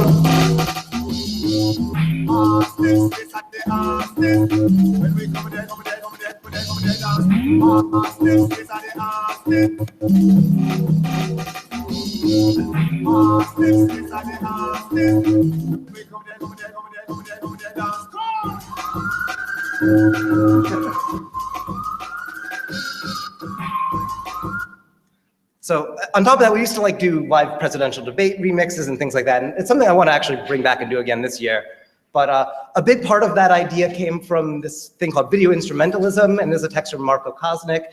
And in particular, there's a part in here.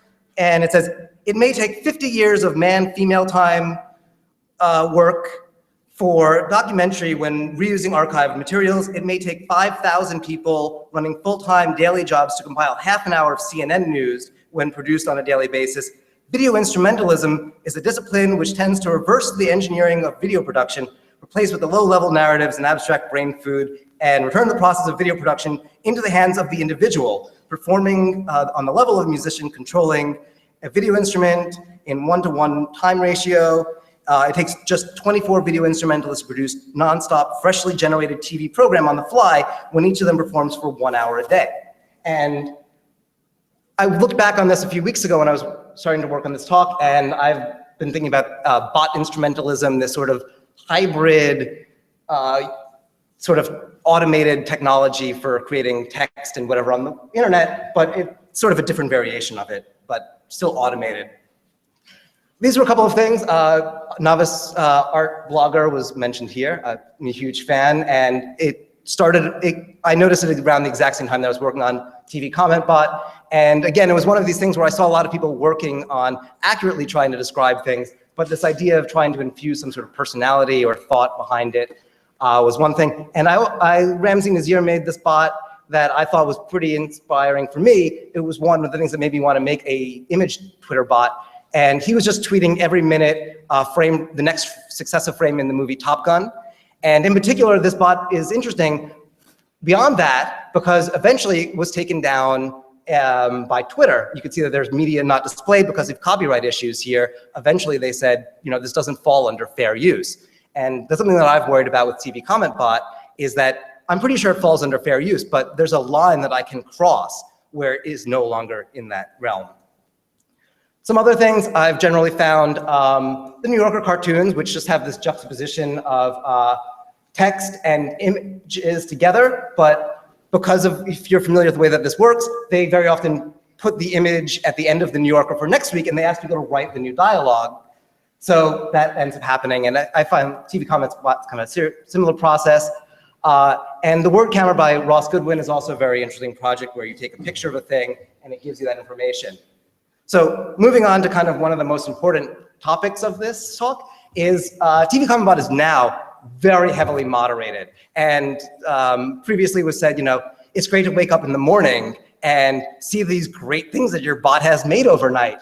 But there were mornings where I would wake up and people were dead on the news, and TV Comment Bot was making fun of them. And I had to delete these, and I felt really bad about that. And on top of that, you can't even sort of get around that with like dealing with looking at TV scheduling and things like that, because you have breaking news, terrorist attacks, things like that. Or even like advertisements can sometimes be, on the fringe of where you don't want to be making fun of something.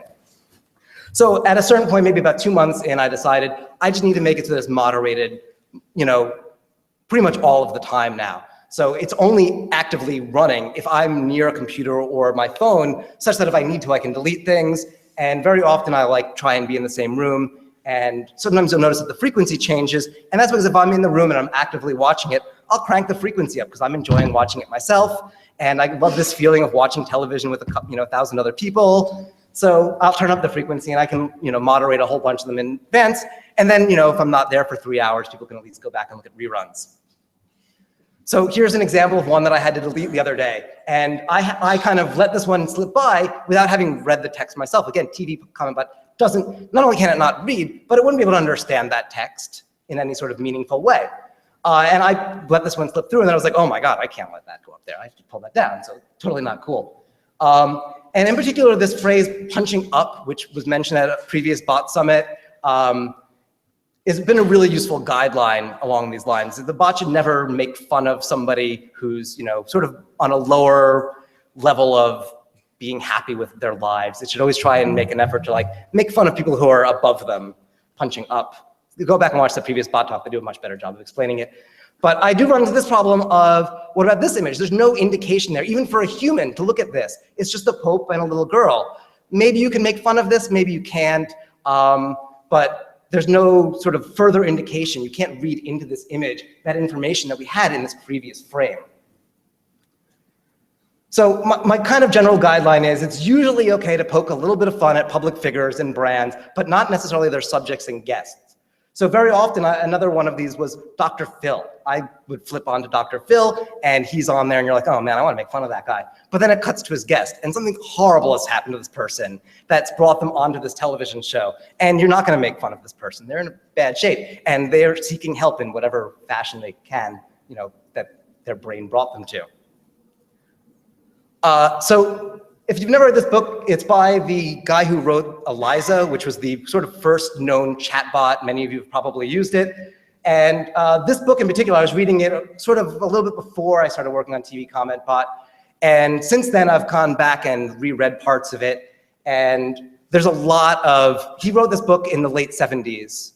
And it was a reaction to people's reaction of Eliza and what they thought the capabilities of artificial intelligences were going to be. And he found that people thought Eliza was going to be this huge revolutionary breakthrough in psychology. It was going to allow automation for therapists and stuff like that. And he was like, no, it proves the opposite point about it, that there's no general solution for this. So this is from his introduction. And he says, in my paper, I've tried to say that no general solution to that problem was possible, i.e. that language is only understood in contextual frameworks, that even these can be shared by people to an only limited extent, and that consequently, even people are not embodiments of any such general solution.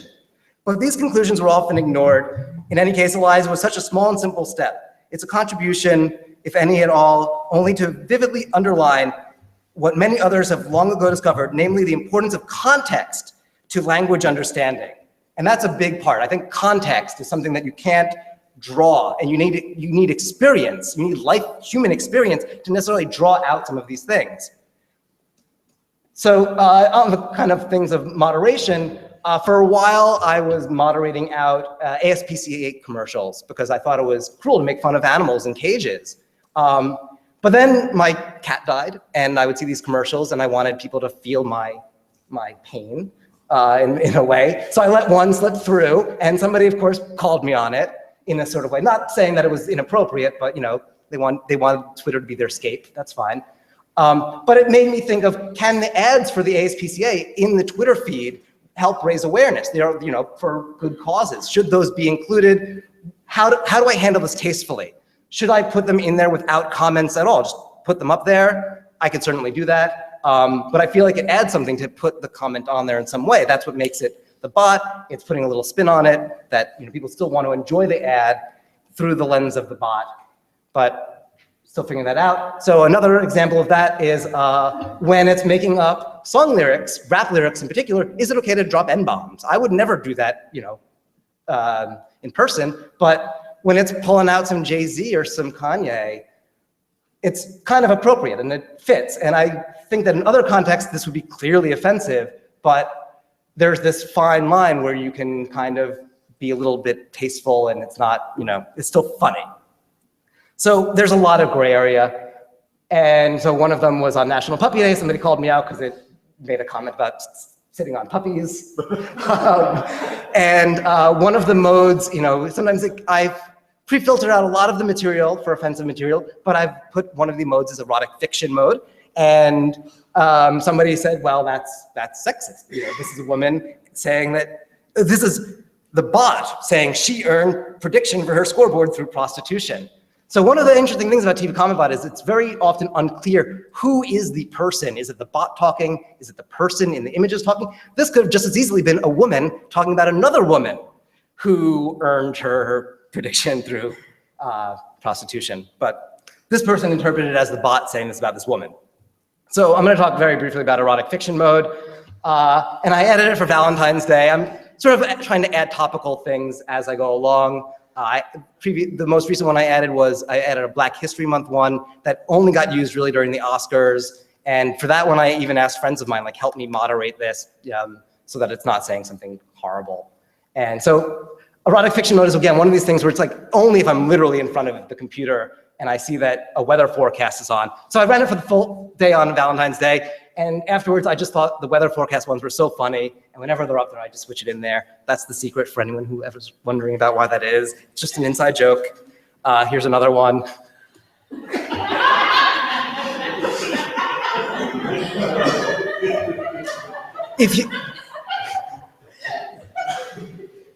So I've been thinking a lot about what makes something funny, and Bob Mankoff from The New Yorker has done a few talks on this.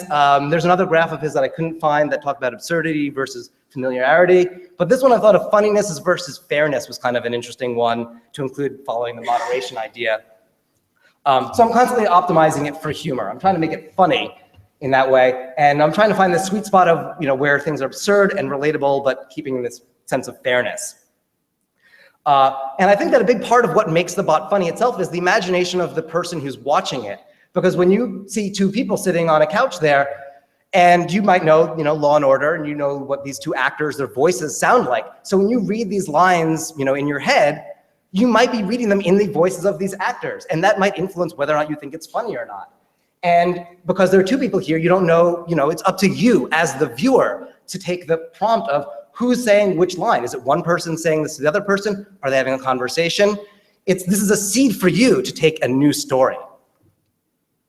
And I guess that's kind of where I think of like the bot instrumentalism thing kind of comes. You can take any of these and use them as a seed for a whole new story. So the next thing is sort of advertising. I've found that some of the most popular tweets from the bot are ads, and I thought this was kind of interesting because it's great to make parody and make fun of ads, but at the same time, by retweeting it, you're implicitly sort of reinforcing it. This is an ad for Chuck E. Cheese that people retweeted. You wouldn't normally do that if it was a promoted tweet in your feed. But yet they're still some of the funniest ones. But when you retweet this, you are implicitly making people hungry for McDonald's hamburgers and fries. Can you read that one? And they lay cheeseburger for their own blood. And this was one of my favorites, Tony the Tiger, A Human Sacrifices Forever. But then you hit American Cancer Society. And this is one that I took off because I let this one get through. And I was like, you know what? I'm not gonna make fun of American Cancer Society. The photos before this were, kids with cancer, and it was awful. So not all ads can be made fun of, not all brands. So what's the future? What's gonna happen in the future? I really just wanted to include this picture on the side where it says, the inventor will no longer understand their machine. And I think that's kind of the goal for a lot of bot makers is we wanna make something that takes on its own life that we don't understand. And I definitely haven't reached this point with TV Comment Bot. So the future of TV Comment Bot and other sort of similar things is I started making spin-off bots. I reached the end of all of the Star Trek TV shows and movies. So I made Star Trek TV Bot, which just does Star Trek. And similarly, I made West Wing Bot, TV Crime Bot, TV Face Bot. I recently just made MST3K Bot, which does Mystery Science Theater 3000. I did a MTV one, which does music videos, and a cartoon one. And basically at this point, since I've got some nice reusable code, I'm just making one of these a weekend. If you have requests, send them over to me. But in particular, I saw this. What's that? That's gonna happen. Erotic fiction every day was the request. So there's somebody tweeted this the other day in reference to the NFL is going to be broadcasting on Twitter of all places. I can't get it on my Apple TV yet, but it's going to be on Twitter. So social platforms are becoming the television faster than television will become a social platform. And that kind of stuck out with me for different reasons because Twitter is, through this, fulfilling the goal of cable television of having infinite customizable niche channels. So here's one from Star Trek TV Bot, which does a combination of different styles. This is from MST3K Bot, and this one's from the Cartoon TV Bot. This is one that I recently made. This one I haven't put comments on because, it runs unmoderated off of live television. So, and I originally was going to put comments on it. I was like, you know what? Again, kids with cancer, like it pulls their faces out of here, and I can't have any sort of text over that, I find it inappropriate. So even one of these, I have like the information of just like whether or not they're smiling. And I was just gonna put yes or no based off of that. And then I realized that could be misconstrued in so many ways, and I didn't want people to infer that. I tried doing live streaming through YouTube. Clearly, that did not fall as much under fair use. If I'm just streaming an NFL game, it's gonna get taken down, although this one I think was for Thomas the Tank Engine. I've been working on a karaoke mode. I keep my own chips up with baby. I'm dark to foxes, herself a fat one. You can run if you want, but you eyes fair play. The warplanes meditate, like the parachute granted by water. All of my old parachutes are so friendly. You need to check my warplane, I'm getting to eat. Push barriers, I find them, and she points to that me. Until she starts complaining about there's nobody else food. We live in the dark that you welcome to. I'll get over when that fire isn't unique. I'm gonna have a cool but you better go in the dark. Where the dog sled is the press, listen, the only dog sled I know. I wear my Eskimo down on my sleep. So anyway, that's my talk so far, and if I've got 2 minutes left, I can try and bring you up. I realize I can do maybe a live demo, if anyone's curious. BBC player thing, is that gonna work? No. I have to pull it off of the internet, you know, for things, because, you know. So let's see if we can get that going. Oh, I might have to trim things a little bit. Oh, well, never mind. I was gonna try and pull it off the BBC, but you've all seen the bot. Does anyone want to see it? Take a minute or two. All right. Oh, you know what? I did pre-record a tiny bit of video earlier. Maybe I can just use that instead. Movies today. All right. So here's a bit of just video I recorded off the BBC earlier today. We won't live scrape it off of television for this one. And I need this little app, and I need this little thing. So the final version that I have now is a little bit more concise than this, but since I was trying to scrape the website, it wasn't quite so perfect. So I need to just pick that. Then he burned his model till there was swimsuit left. I have 42 lifeguards to speak, so I better hurry. There's really wrong with this man. You know the model of thunder, don't you? So its lifeguard can be kept down. Then you make two. One piece is brazier to them. You're making parallelogram. You're Iron and we had this talk. Every fucking suit I'm in is going to do myself. So this is Western style. I'll go through them. I'll go through the 16 styles real quick. It's taken a lot of model to get through that. How can it lifeguard itself up? Now I've got 4 black school teacher dumbbell coming out of See, yeah, this is why you kind of have to. I'm going to multiply bra now. Fresh from the captain's model. The pharmacy has local swimsuit, but this is one of the doctors we can see. Solutions for us model where the crooked man, the crooked cat, and the crooked lifeguard all live. Live in your model. Play an hour. This is a political mode, political news. Let's model this bikini for an often day-long seminar. A proud, stiff. So this is again Western mode. I've seen lifeguard around. I'm doubling the suntan of the negligee arcade. With short pants immeasurably small. How could I say all the lifeguard forever? This one's climate efficient mode. Engage his attention. A bikini is one of these, struck by hammers. They have 20 lifeguards and 20 questions. In large hole, this is cooking mode. Tell me how it's funny. Because they've got random and great dentist of irrelevancies. There's a Bible mode. About thinking, getting rid of irrelevancies. Now at that patient, he released unto them one prisoner, stethoscope they desired. That the physical was either something or an animal. There's one that's like Kafka and drug experiences mixed together. Said the painter. Anyway, this was a typical model with a certain upload 0 and di-circumflex superscript 3. He says bikini as his cinnamon-coated suntan is lingerie of a Mexican brother.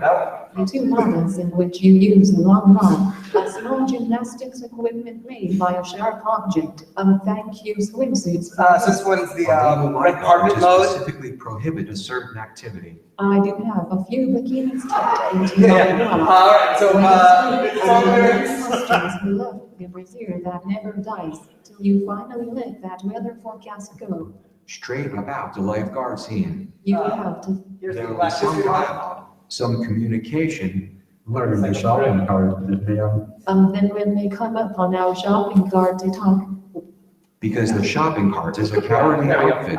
Then we have The minutes who is have. if she means yoga to you, you can unhear it later. What the soda machine is used repairing.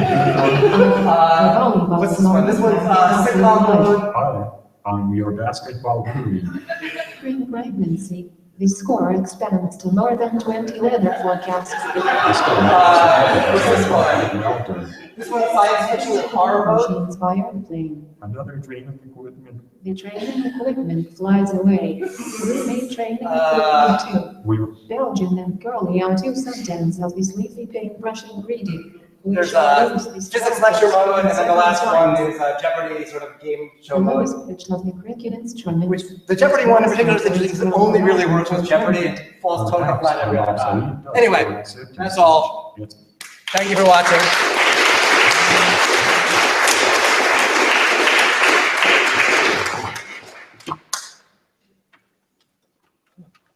Thank you so much.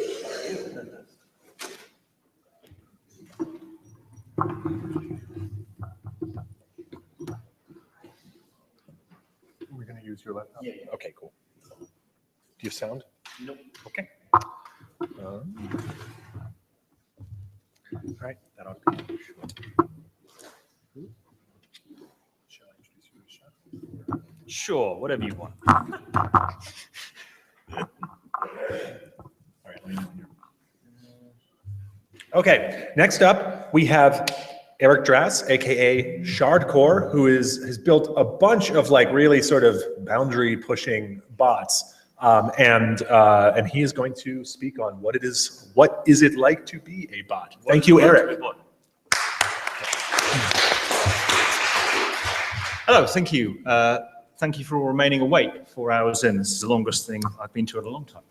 I've made quite a lot of bots. Here's some of them. Some of them you may be familiar with. FactBot was one of the most popular, which generates a new lie every 4 hours. BFFBot is your best friend on Twitter. She likes everything you do. You write your poetry, that kind of thing. She was killed by Twitter quite early on. There's a theme you'll see as I go through these bots. Futurist bot takes the piss out of futurists relentlessly. GlitchNN is the glitch news network, which compresses the latest news into 2 seconds. So it takes the last sort of 60 images and spits them at you very quickly.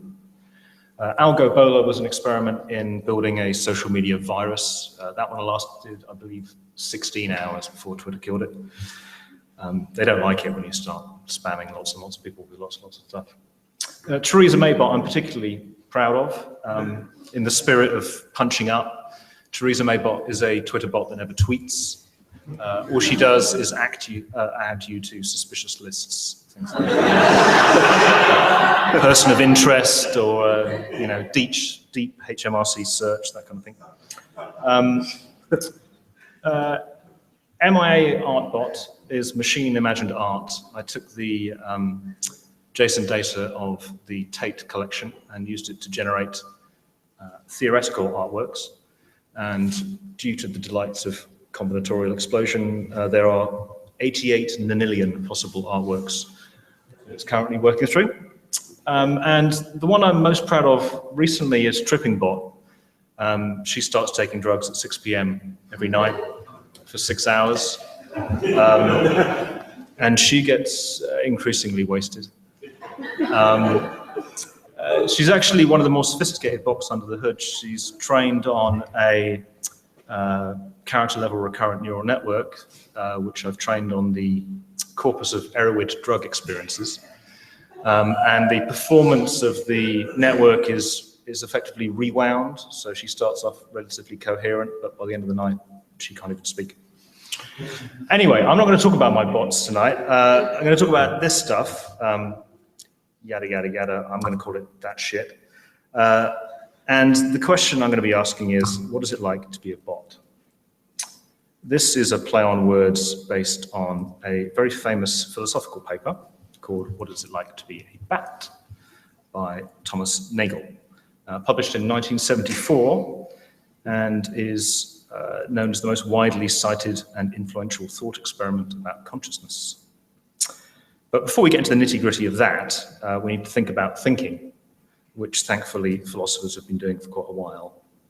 So I'm going to give you a little crash course in some philosophy of mind and how it relates to what we think of bots.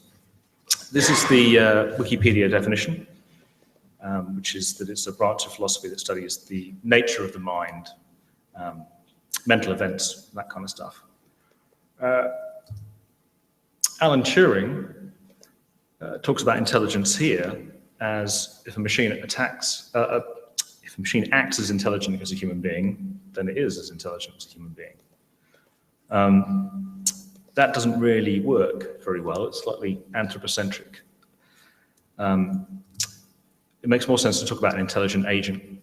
A lot of the bots that have been discussed today could be classed as intelligent agents that act to maximize the expected value of performance, yada, yada, yada. There's problems with this definition too, but generally people are using things like algorithm or bot in a very broad sense, which basically comes down to, woo, computers. I was at Future Everything last year and Warren Ellis drew an analogy between technology and magic. So maybe we should get our business cards altered to magician rather than data scientist. Magician sounds way better. So I'm going to ask you to think about these two, Eric and Derek. Derek is a bot, Eric is a person. And let's look at some philosophy of mind behind that. So the first one would be the mind-body problem. So what's the relationship between the mind and the body? We express ourselves as conscious living creatures that know stuff and can talk to other conscious living creatures. But where does that come from? Does it come from this kilo of fat in my skull? Well, probably, but it feels a bit more than that. But if it does come from this kilo of fat, then that kilo of fat is made of biological stuff, which could be described as chemistry, which could be described as physics, which eventually comes to maths. So it makes sense that, you know, a sophisticated machine that's very good at maths, like a very, very big computer, ought to be able to do the same kind of thing as a biological brain. It doesn't really feel like that. It feels like we've got something special. It feels like there's something unique about our individual experience. How many of you in the room think you have an immutable soul? Tough crowd. For those of you watching on the internet, no one here has a soul. But if you do have a soul, you've got a problem with how that soul interacts with your body. And, you know, as you can see, botists aren't really dualists. They like the idea that the stuff that we think of as ourselves is coming out of this biology. So if we follow this reasoning, Derek, our putative, fantastic bot that does wonderful maths very, very fast, could be a mind, like our minds. There's no reason why he can't be, if we're a reductionist. The other problem we face with bots, related to bots, is the idea of other minds. I look around and see all of you, and I assume you have minds. I assume you have a mind like mine, but I can never actually know. I can never have any direct experience of what's going on inside your head. So what we tend to do is use analogy. I think, oh, well, you look like things like me, so you probably are like me, so I'm going to give you the benefit of the doubt and assume that you are, in fact, humans like me and have conscious experience like I do. But I don't know that. Our bot Derek could be sitting in this room right now looking very sophisticated, kind of flesh-covered mechanical machine, and I wouldn't necessarily know if he was able to behave convincingly as a human. Then you know, if I saw him as a human, I'd have to think he was. One of these features, of course, is consciousness. We're quite attached to that. It feels kind of important that we have conscious awareness. We call it the self. And I think a lot of our feelings about AI, or that shit, as I called it earlier, kind of comes down to how we think about consciousness. It seems very special and unique and wonderful and magical, and no one really knows how it emerges from this kilo of flesh in our brain. So expecting that Derek the bot is going to be able to produce a conscious state just with some fancy programming seems like a bit of a stretch. Is consciousness actually important? That's a whole other kettle of philosophy. It certainly feels like it. Which brings us to Nagel's paper, which is what is it like to be a bat? So this is a thought experiment. So think about the bat. What can the bat do that you can't? A bat can see the world through echolocation, use a series of clicks, and respond to the clicks that come back. That's something that I can't do. I can learn all about the bat. I can dissect bats. I can even look in their brains. I can have a deep scientific understanding of what a bat is, but I never really know what it's like to be a bat. There's something about the battiness of a bat that only a bat can ever know. And the same holds true for our friend Derek. So if we compare them, there's Eric. He's biological. He's embodied. I evolved to get here through a series of other creatures that were slightly similar to me and slightly different, going back in time. I've got limited processing. I've got imperfect memory. And I've got more or less 5 senses.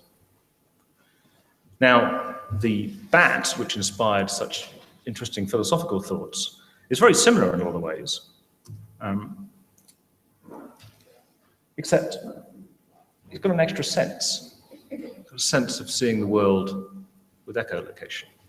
I can't really understand what it is. I can't understand what it is to be a bat. But if we look at our bot friend, if the bat causes problems, the bot causes even more problems. It's made out of silicon. It's distributed, lives across the whole planet, doesn't live in an embodied shell. It's programmed generally. Potentially has unlimited processing. Got a perfect memory. Bots never forget. And we've no idea quite what the sensory faculties of a bot-like system really is, because they don't have senses like ours. They don't have eyeballs and nostrils or whatever. You know, the best way of thinking of them is the fact that they're aliens. They're the closest thing to an alien species that we're going to get our hands on. They're certainly unlike any other kind of intelligence that we experience on Earth. Yet we tend to look at them and talk about them as if they are intelligent creatures kind of like humans, but they're really not. I think the problem with that is to do with what's known as folk psychology. We have a brilliant set of words to describe how we feel about the world and our internal states. And we use them to talk to other humans. If I turn to you and say, I'm really happy, you kind of know what that means. But there's no real descriptive kind of scientific breakdown of happiness that we can use. We don't need it, because we're all humans here. We can talk about happiness. This is what's known as folk psychology. It's very quickly and very simple for us to use these terms in our day-to-day lives to talk about the world, because we're in a world of humans. And when we use these words, other humans will understand them and the world keeps turning. Not the same for bots. You know, if you were to consider the internal mental state of Google's search rank algorithm, that doesn't really make any sense. Right? But it's an internal state of sorts, but it doesn't one that lends itself to any language that we can use. So I can explain what's going on to some extent in an algorithm, but it's not quite the same as being it, which is much the same as Nagel's point about the bat. You can never really know what it is. And because we live in a world of other minds, we have this idea of perceived intentionality. We tend to think that there is intention in others, in their actions and their words. Example would be my daughter was recently studying plants at school, and as I was walking to school, she said, does a plant have to be happy to flower? We don't really ascribe a mental state of happiness to a plant, but I knew what she meant. And we had a great discussion about what it might mean for a plant to be happy or not. We can use these terms quite easily in the world. But that's not really how it is anywhere else. If we look at algorithms, we can ascribe intentionality to algorithms as well. I mean, this sorting algorithm clearly looks like it wants to sort things in the right order. You know, it feels like it has an intentional state, even though we know it's just a heuristic on some data. But we can't help but ascribe an intentional state to it. And this brings us back to some Twitter bots. Intentionality is really important with the law. The difference between murder and manslaughter is one of intention. Does it work for bots? This guy, Jeffrey van der Goot, built a bot that made a death threat. Police turned up. So he had to explain what Twitter bots are to the police. And the police then said, you're responsible for what your bot said. Well, that's an interesting, and those of us who make bots, that's an interesting problem, right? Are we actually responsible for what we're saying? You know, hence, you have to start putting moderation in. I mean, I find that I have to moderate my bots for similar reasons. But are we responsible for what they say? No. This is another great recent project, the Random Darknet Shopper, from Median Group and Bitnik. And they gave their bot $100 of Bitcoins every week and said, go and buy something on the darknet and deliver it to the gallery. And pretty soon, delivered them some ecstasy. Also delivered them fake designer jeans and trainers and locks that would open any door in the city. But they had no direct intentional relationship between the actions of their bot. All they did is gave it some money, said, go on tour, buy something. And thankfully, because this was in the Netherlands, the gallery was very supportive and displayed all the things very nicely. And the police came around and said, thank you very much, took the drugs away and everything carried on. Not sure that would happen in London, but you know, depends where you are. So what we're doing as botists in this world of burgeoning intelligence is we're just dealing with this little bit, right? We're dealing with bots, deal with humans. And that's fine. But that's not really where superintelligence is going. There's a lot more botting going on. There are a lot more entities in the system generating representations about their knowledge of the system and talking to other entities in the system. And the humans are being left behind. We're just on the fringes for that kind of thing. They're making data-driven representations of the world that we can never really understand. I just put this one in because I saw it the other day and it was really summed up quite nicely. I don't know what it does, but never turn it off. That seems to be generally the approach of machine learning. About a year ago, Google did this, and lots of people lost their minds. I have personal problems with the term deep learning, having studied neural networks way back in the 90s. I used to run neural networks on computers that are far less powerful than the telephones you're holding in your hands. So imagine what Google can do. If you get enough CPU cycles and throw enough data at it, they can do some quite interesting stuff. I actually find this deep dream stuff a bit of a subterfuge on Google's part, because what we're doing here is inverting a neural network, throwing noise at it and seeing what it comes out the other side. Here's one I did of Alan Moore. It's an anomaly in the world of neural networks, the deep dreaming stuff, because we can turn it back into visual stuff that we can look at. And anyone who's ever taken psychotropic drugs really understands what's going on in this neural network. That doesn't work for PageRank algorithms, doesn't work for other data analysis tools. And in fact, if you look at what it's doing, these are some of the responses of the image classification stuff that we've seen recently. You know, you can throw those pictures at it, and that's what the neural network thinks it sees. So all the stuff that Eric has that Derek doesn't, or the fact that I'm a human who's evolved with other humans who are fleshy and have limbs and, you know, have heads near the top and all that kind of stuff, all this stuff that we take for granted is not actually apparent inside the data these things are trained on.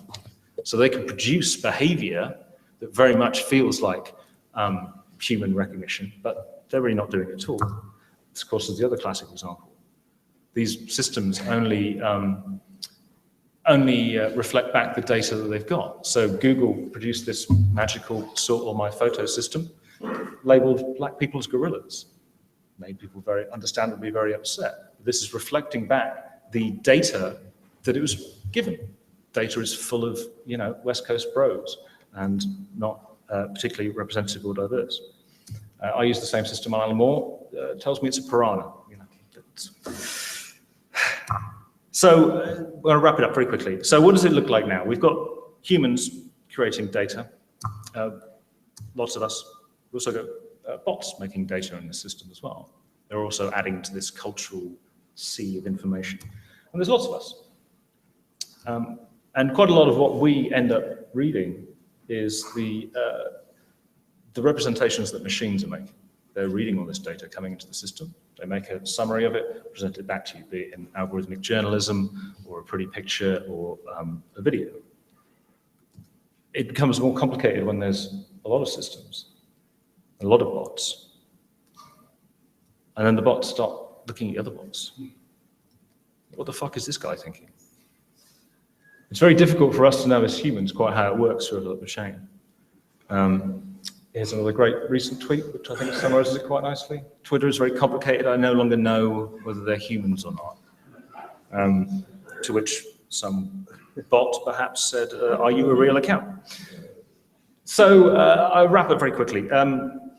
Bots and art. I'm an artist by nature, and what does art do except enrich human experience? I'm sure we're all watching with trepidation now that Kik has launched a bot marketplace, and apparently Facebook are not far behind. So that could mean that us botists are on the cusp of something huge, and we're finally going to get paid. Personally, I'm a lot less enthusiastic, particularly when I read this in The Guardian. The H&M bot injects an inquisitive sale associate into your online shopping experience. I could think of nothing worse than that. I tend to think of culture itself as an organism that we're all feeding into. You know, it doesn't exist in any one human, it doesn't exist in the world, it exists in the books, and it exists in all of our brains, and it's shared between us. And it's historically perceived to be a uniquely human thing. But I don't think it is anymore. I think now that bots are getting involved in generating cultural content and commenting on cultural content that humans make, it becomes very important that we recognize that we're not unique in this little game anymore. That these artificial intelligence systems are doing things that we are inferring to be human-like when they're really, really not. And perhaps we should just be a little more careful about what's going on under the hood. Thank you very much.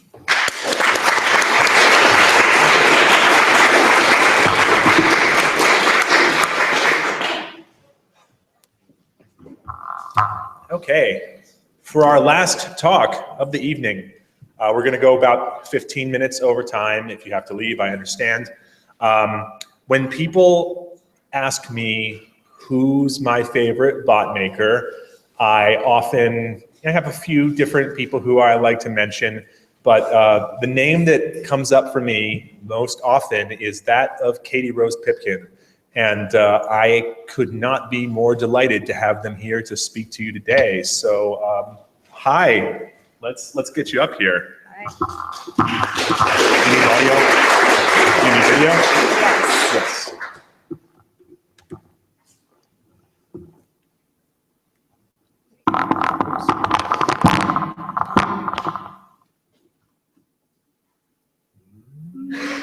Let's, you just on. Try the other one. Let's see if you're...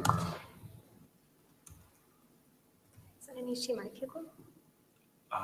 Let's not use that one. We haven't tried it at all yet. Yeah, it doesn't seem to...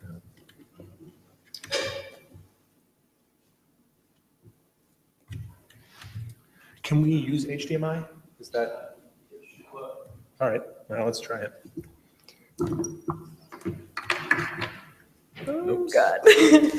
It's not that important. I could just talk. You just want to talk? Okay. Yeah. Sure. All right. Hey, I'm Katie Rose Pipkin.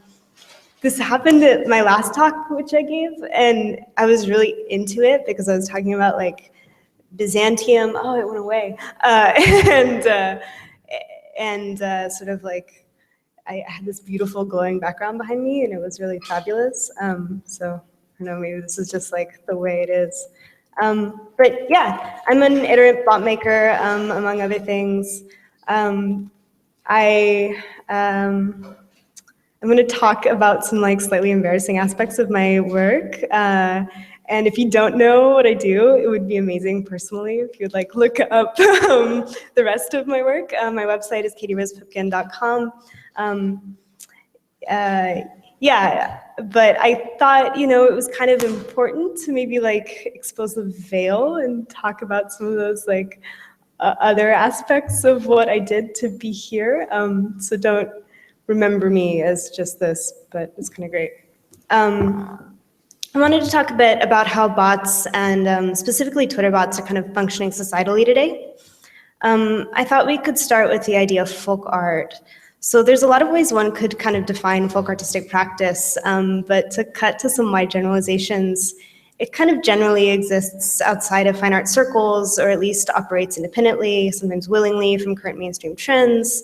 It's often non-commercial or exists in hand with personal sustenance economies. This is to say that folk practice may support the artist, but rarely supports an institution at the same time. And it tends to utilize affordable and accessible materials, which replace expensive art materials as needed. And all of these kinds of practices manifest digitally as well as they do in physical space. There are many digital creators who are operating outside of the institution. And one of the better aspects of the internet is the availability of kind of like arte povera digital materials, which is to say there are many open APIs, strange data solutions, and huge corporeal sources in the public domain. Of course, digital folk art is not a new phenomenon. People have been working creatively outside of the gallery space as long as the internet has existed. In some ways, the two go hand in hand. The early internet was very much a place for enthusiasts, hobbyists, tinkerers, and much of the content of the earlier internet sort of was similarly offbeat. It was not considered a place to be taken seriously, and so serious work tended to avoid it.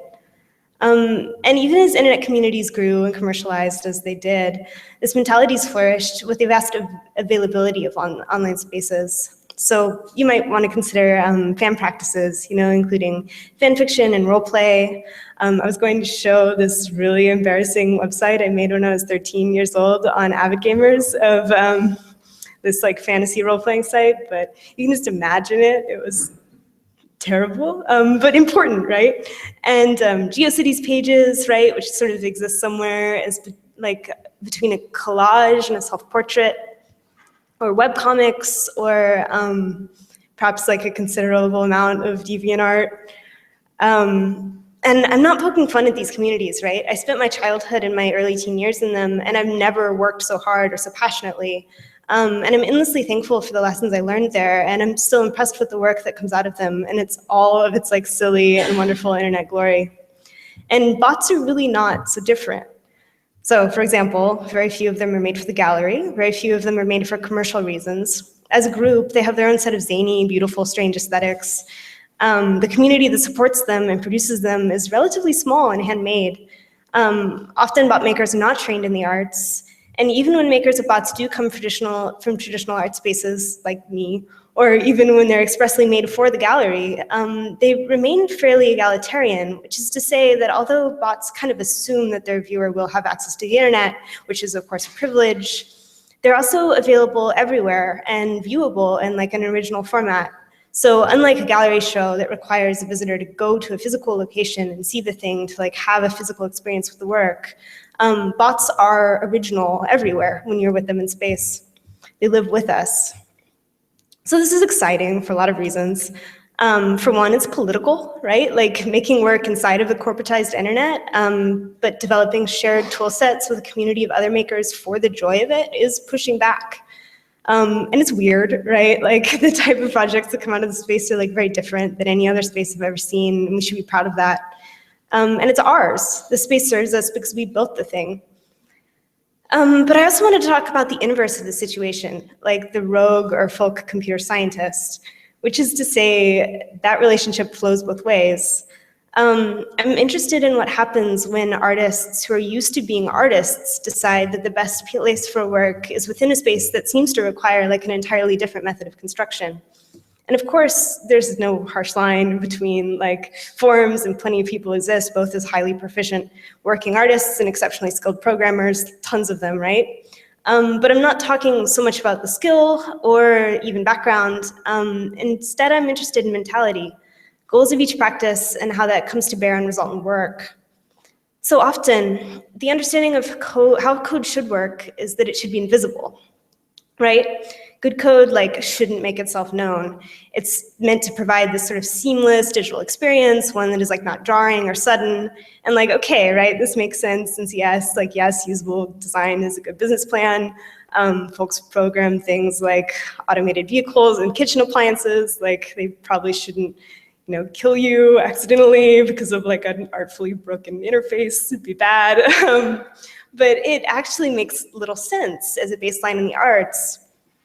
Side note, I started making bots with like no idea of what I was doing at all, right? I'd never used command line tools. I'd never used Node. I'd sort of staggered through a few JavaScript tutorials and like made some websites, but like I had no structural understanding of how to write or handle code at all. And I was living alone in rural Minnesota, and I was like, all right, I'm gonna do this thing. So I was going to show the first pass at the code for tiny star fields, which I can just describe. You'll get the idea. It's 200 lines long for an incredibly simple bot. I didn't know that you could just type characters into JavaScript and have it use strings. So it goes through an outside text file and pulls an individual line into the bot, which it then populates like a single character with. And it does all of these, not in a for loop, because I did not know what for loops are. So it did this like 44 times, essentially. It would pull like a single line of a Unicode character and then add them together into a string. And because it was pulling these sort of randomly from the file, you kind of resultantly got like what looks like a randomized string order. And it's a total mess, right? Like it's a beautiful total mess. And I later rewrote the code. It's 11 lines long. It's very efficient. But that's the version that's still running online because I just never like pushed the new one to the Linode. And it's by far my most popular bot, like by many degrees, even though I've made things that are, much more complicated technically after.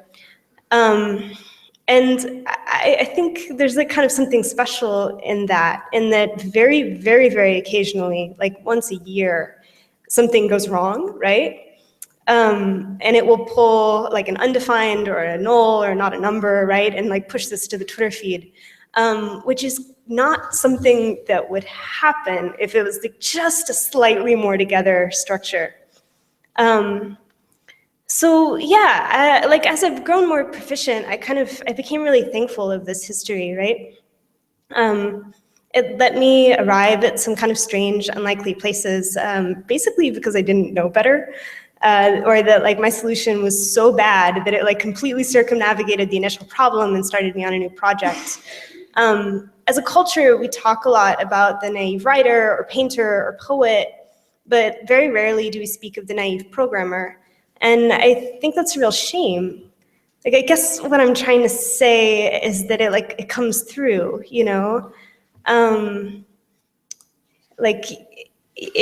an aura believer in fairness, but I believe that like the insides of a thing can never really be fully invisible, that they intrinsically change how something feels or behaves, like even when they're trying to hide. And wouldn't it be better to like have the insides be interesting or unique, or non-industry specified, or like built, by someone who's kind of like new and learning the thing. So in my last few minutes, I wanted to switch tracks a little bit. and talk about Twitter bots right now and like get more on a soapbox. And I wanted to tell you, like, you don't have to make Twitter bots. And I'm sure you're like, duh, I don't have to make Twitter bots. I don't have to make anything. But really, right, they're recognized as a thing, like the creative coders do. People get press about them occasionally, like even big art blogs or Wired or whatever, and they're wonderful in a lot of ways. They're compact and manageable, and they can scale up to huge proportions or work small. There's tools that help new coders get started, and there's like vast APIs that are impenetrable enough, like even if the most ardent developer. But it's pretty dang saturated out there. And of course, like, it's never impossible to come up with something new and wild and revolutionary, and most of the people who are watching this right now like probably like really recently. But it can be hard right now for someone else to like have not done it already, and I think I see like these really wonderful quiet things get lost in the fog. And you know, no big deal, right? Like one can always do an idea second or way better, and we're all learning, you know, and we're learning like about how fabulous it feels to knock something out in a few weeks or days or hours, and how brevity can make great room for poetics to rush in. And watching people interact with bots in social spaces is really unique. They're like a home for those strange messes of code and for learning. But still, like, let's be honest, branded Microsoft bot disasters might not be the end of the end, but it's not the Wild West anymore. At very best, it might be like a well-to-do pioneer town, and at worst, like, maybe it's on its way to like a suburb. But, you know, this is all to say our skill sets scale. You know, we know a bit of code, sure, but we've also learned to execute ideas quickly, prototype fun tiny things, how to be like silly or serious by turns. We built communities and tools and made them viable and good for each other. These skills do not just like apply to certain spaces in one community on the internet. All the things that have made like Twitter bots this kind of verdant creative space, the small community of dedicated and passionate weirdos, like the sometimes loose terms of service, social platform that rewards like small public interactions, huge amounts of accessible human data. These are available to anyone, anywhere, on practically any service or platform or app, on or also offline. So yeah, like I guess, you know, I would ask you to take these tools and turn them to your own spaces. And yes, this is like possibly Twitter, you know, and probably Twitter, but it probably won't be forever. And it might not be right now, and you don't have to live there. So I sincerely hope y'all, and I mean like the capital Y y'all, as in like the y'all that are making things seriously like right now for your present internet, you know, like your community in the world at large. Build a fantastic, weird, tiny project renaissance anywhere that feels like it's really home. So thanks.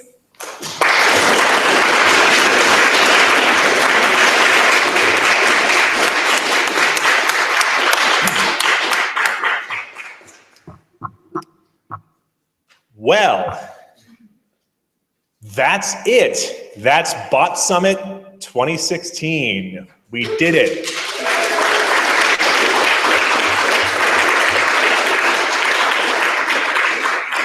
I already have a mental list of what I want Bot Summit 2017 to be, so great.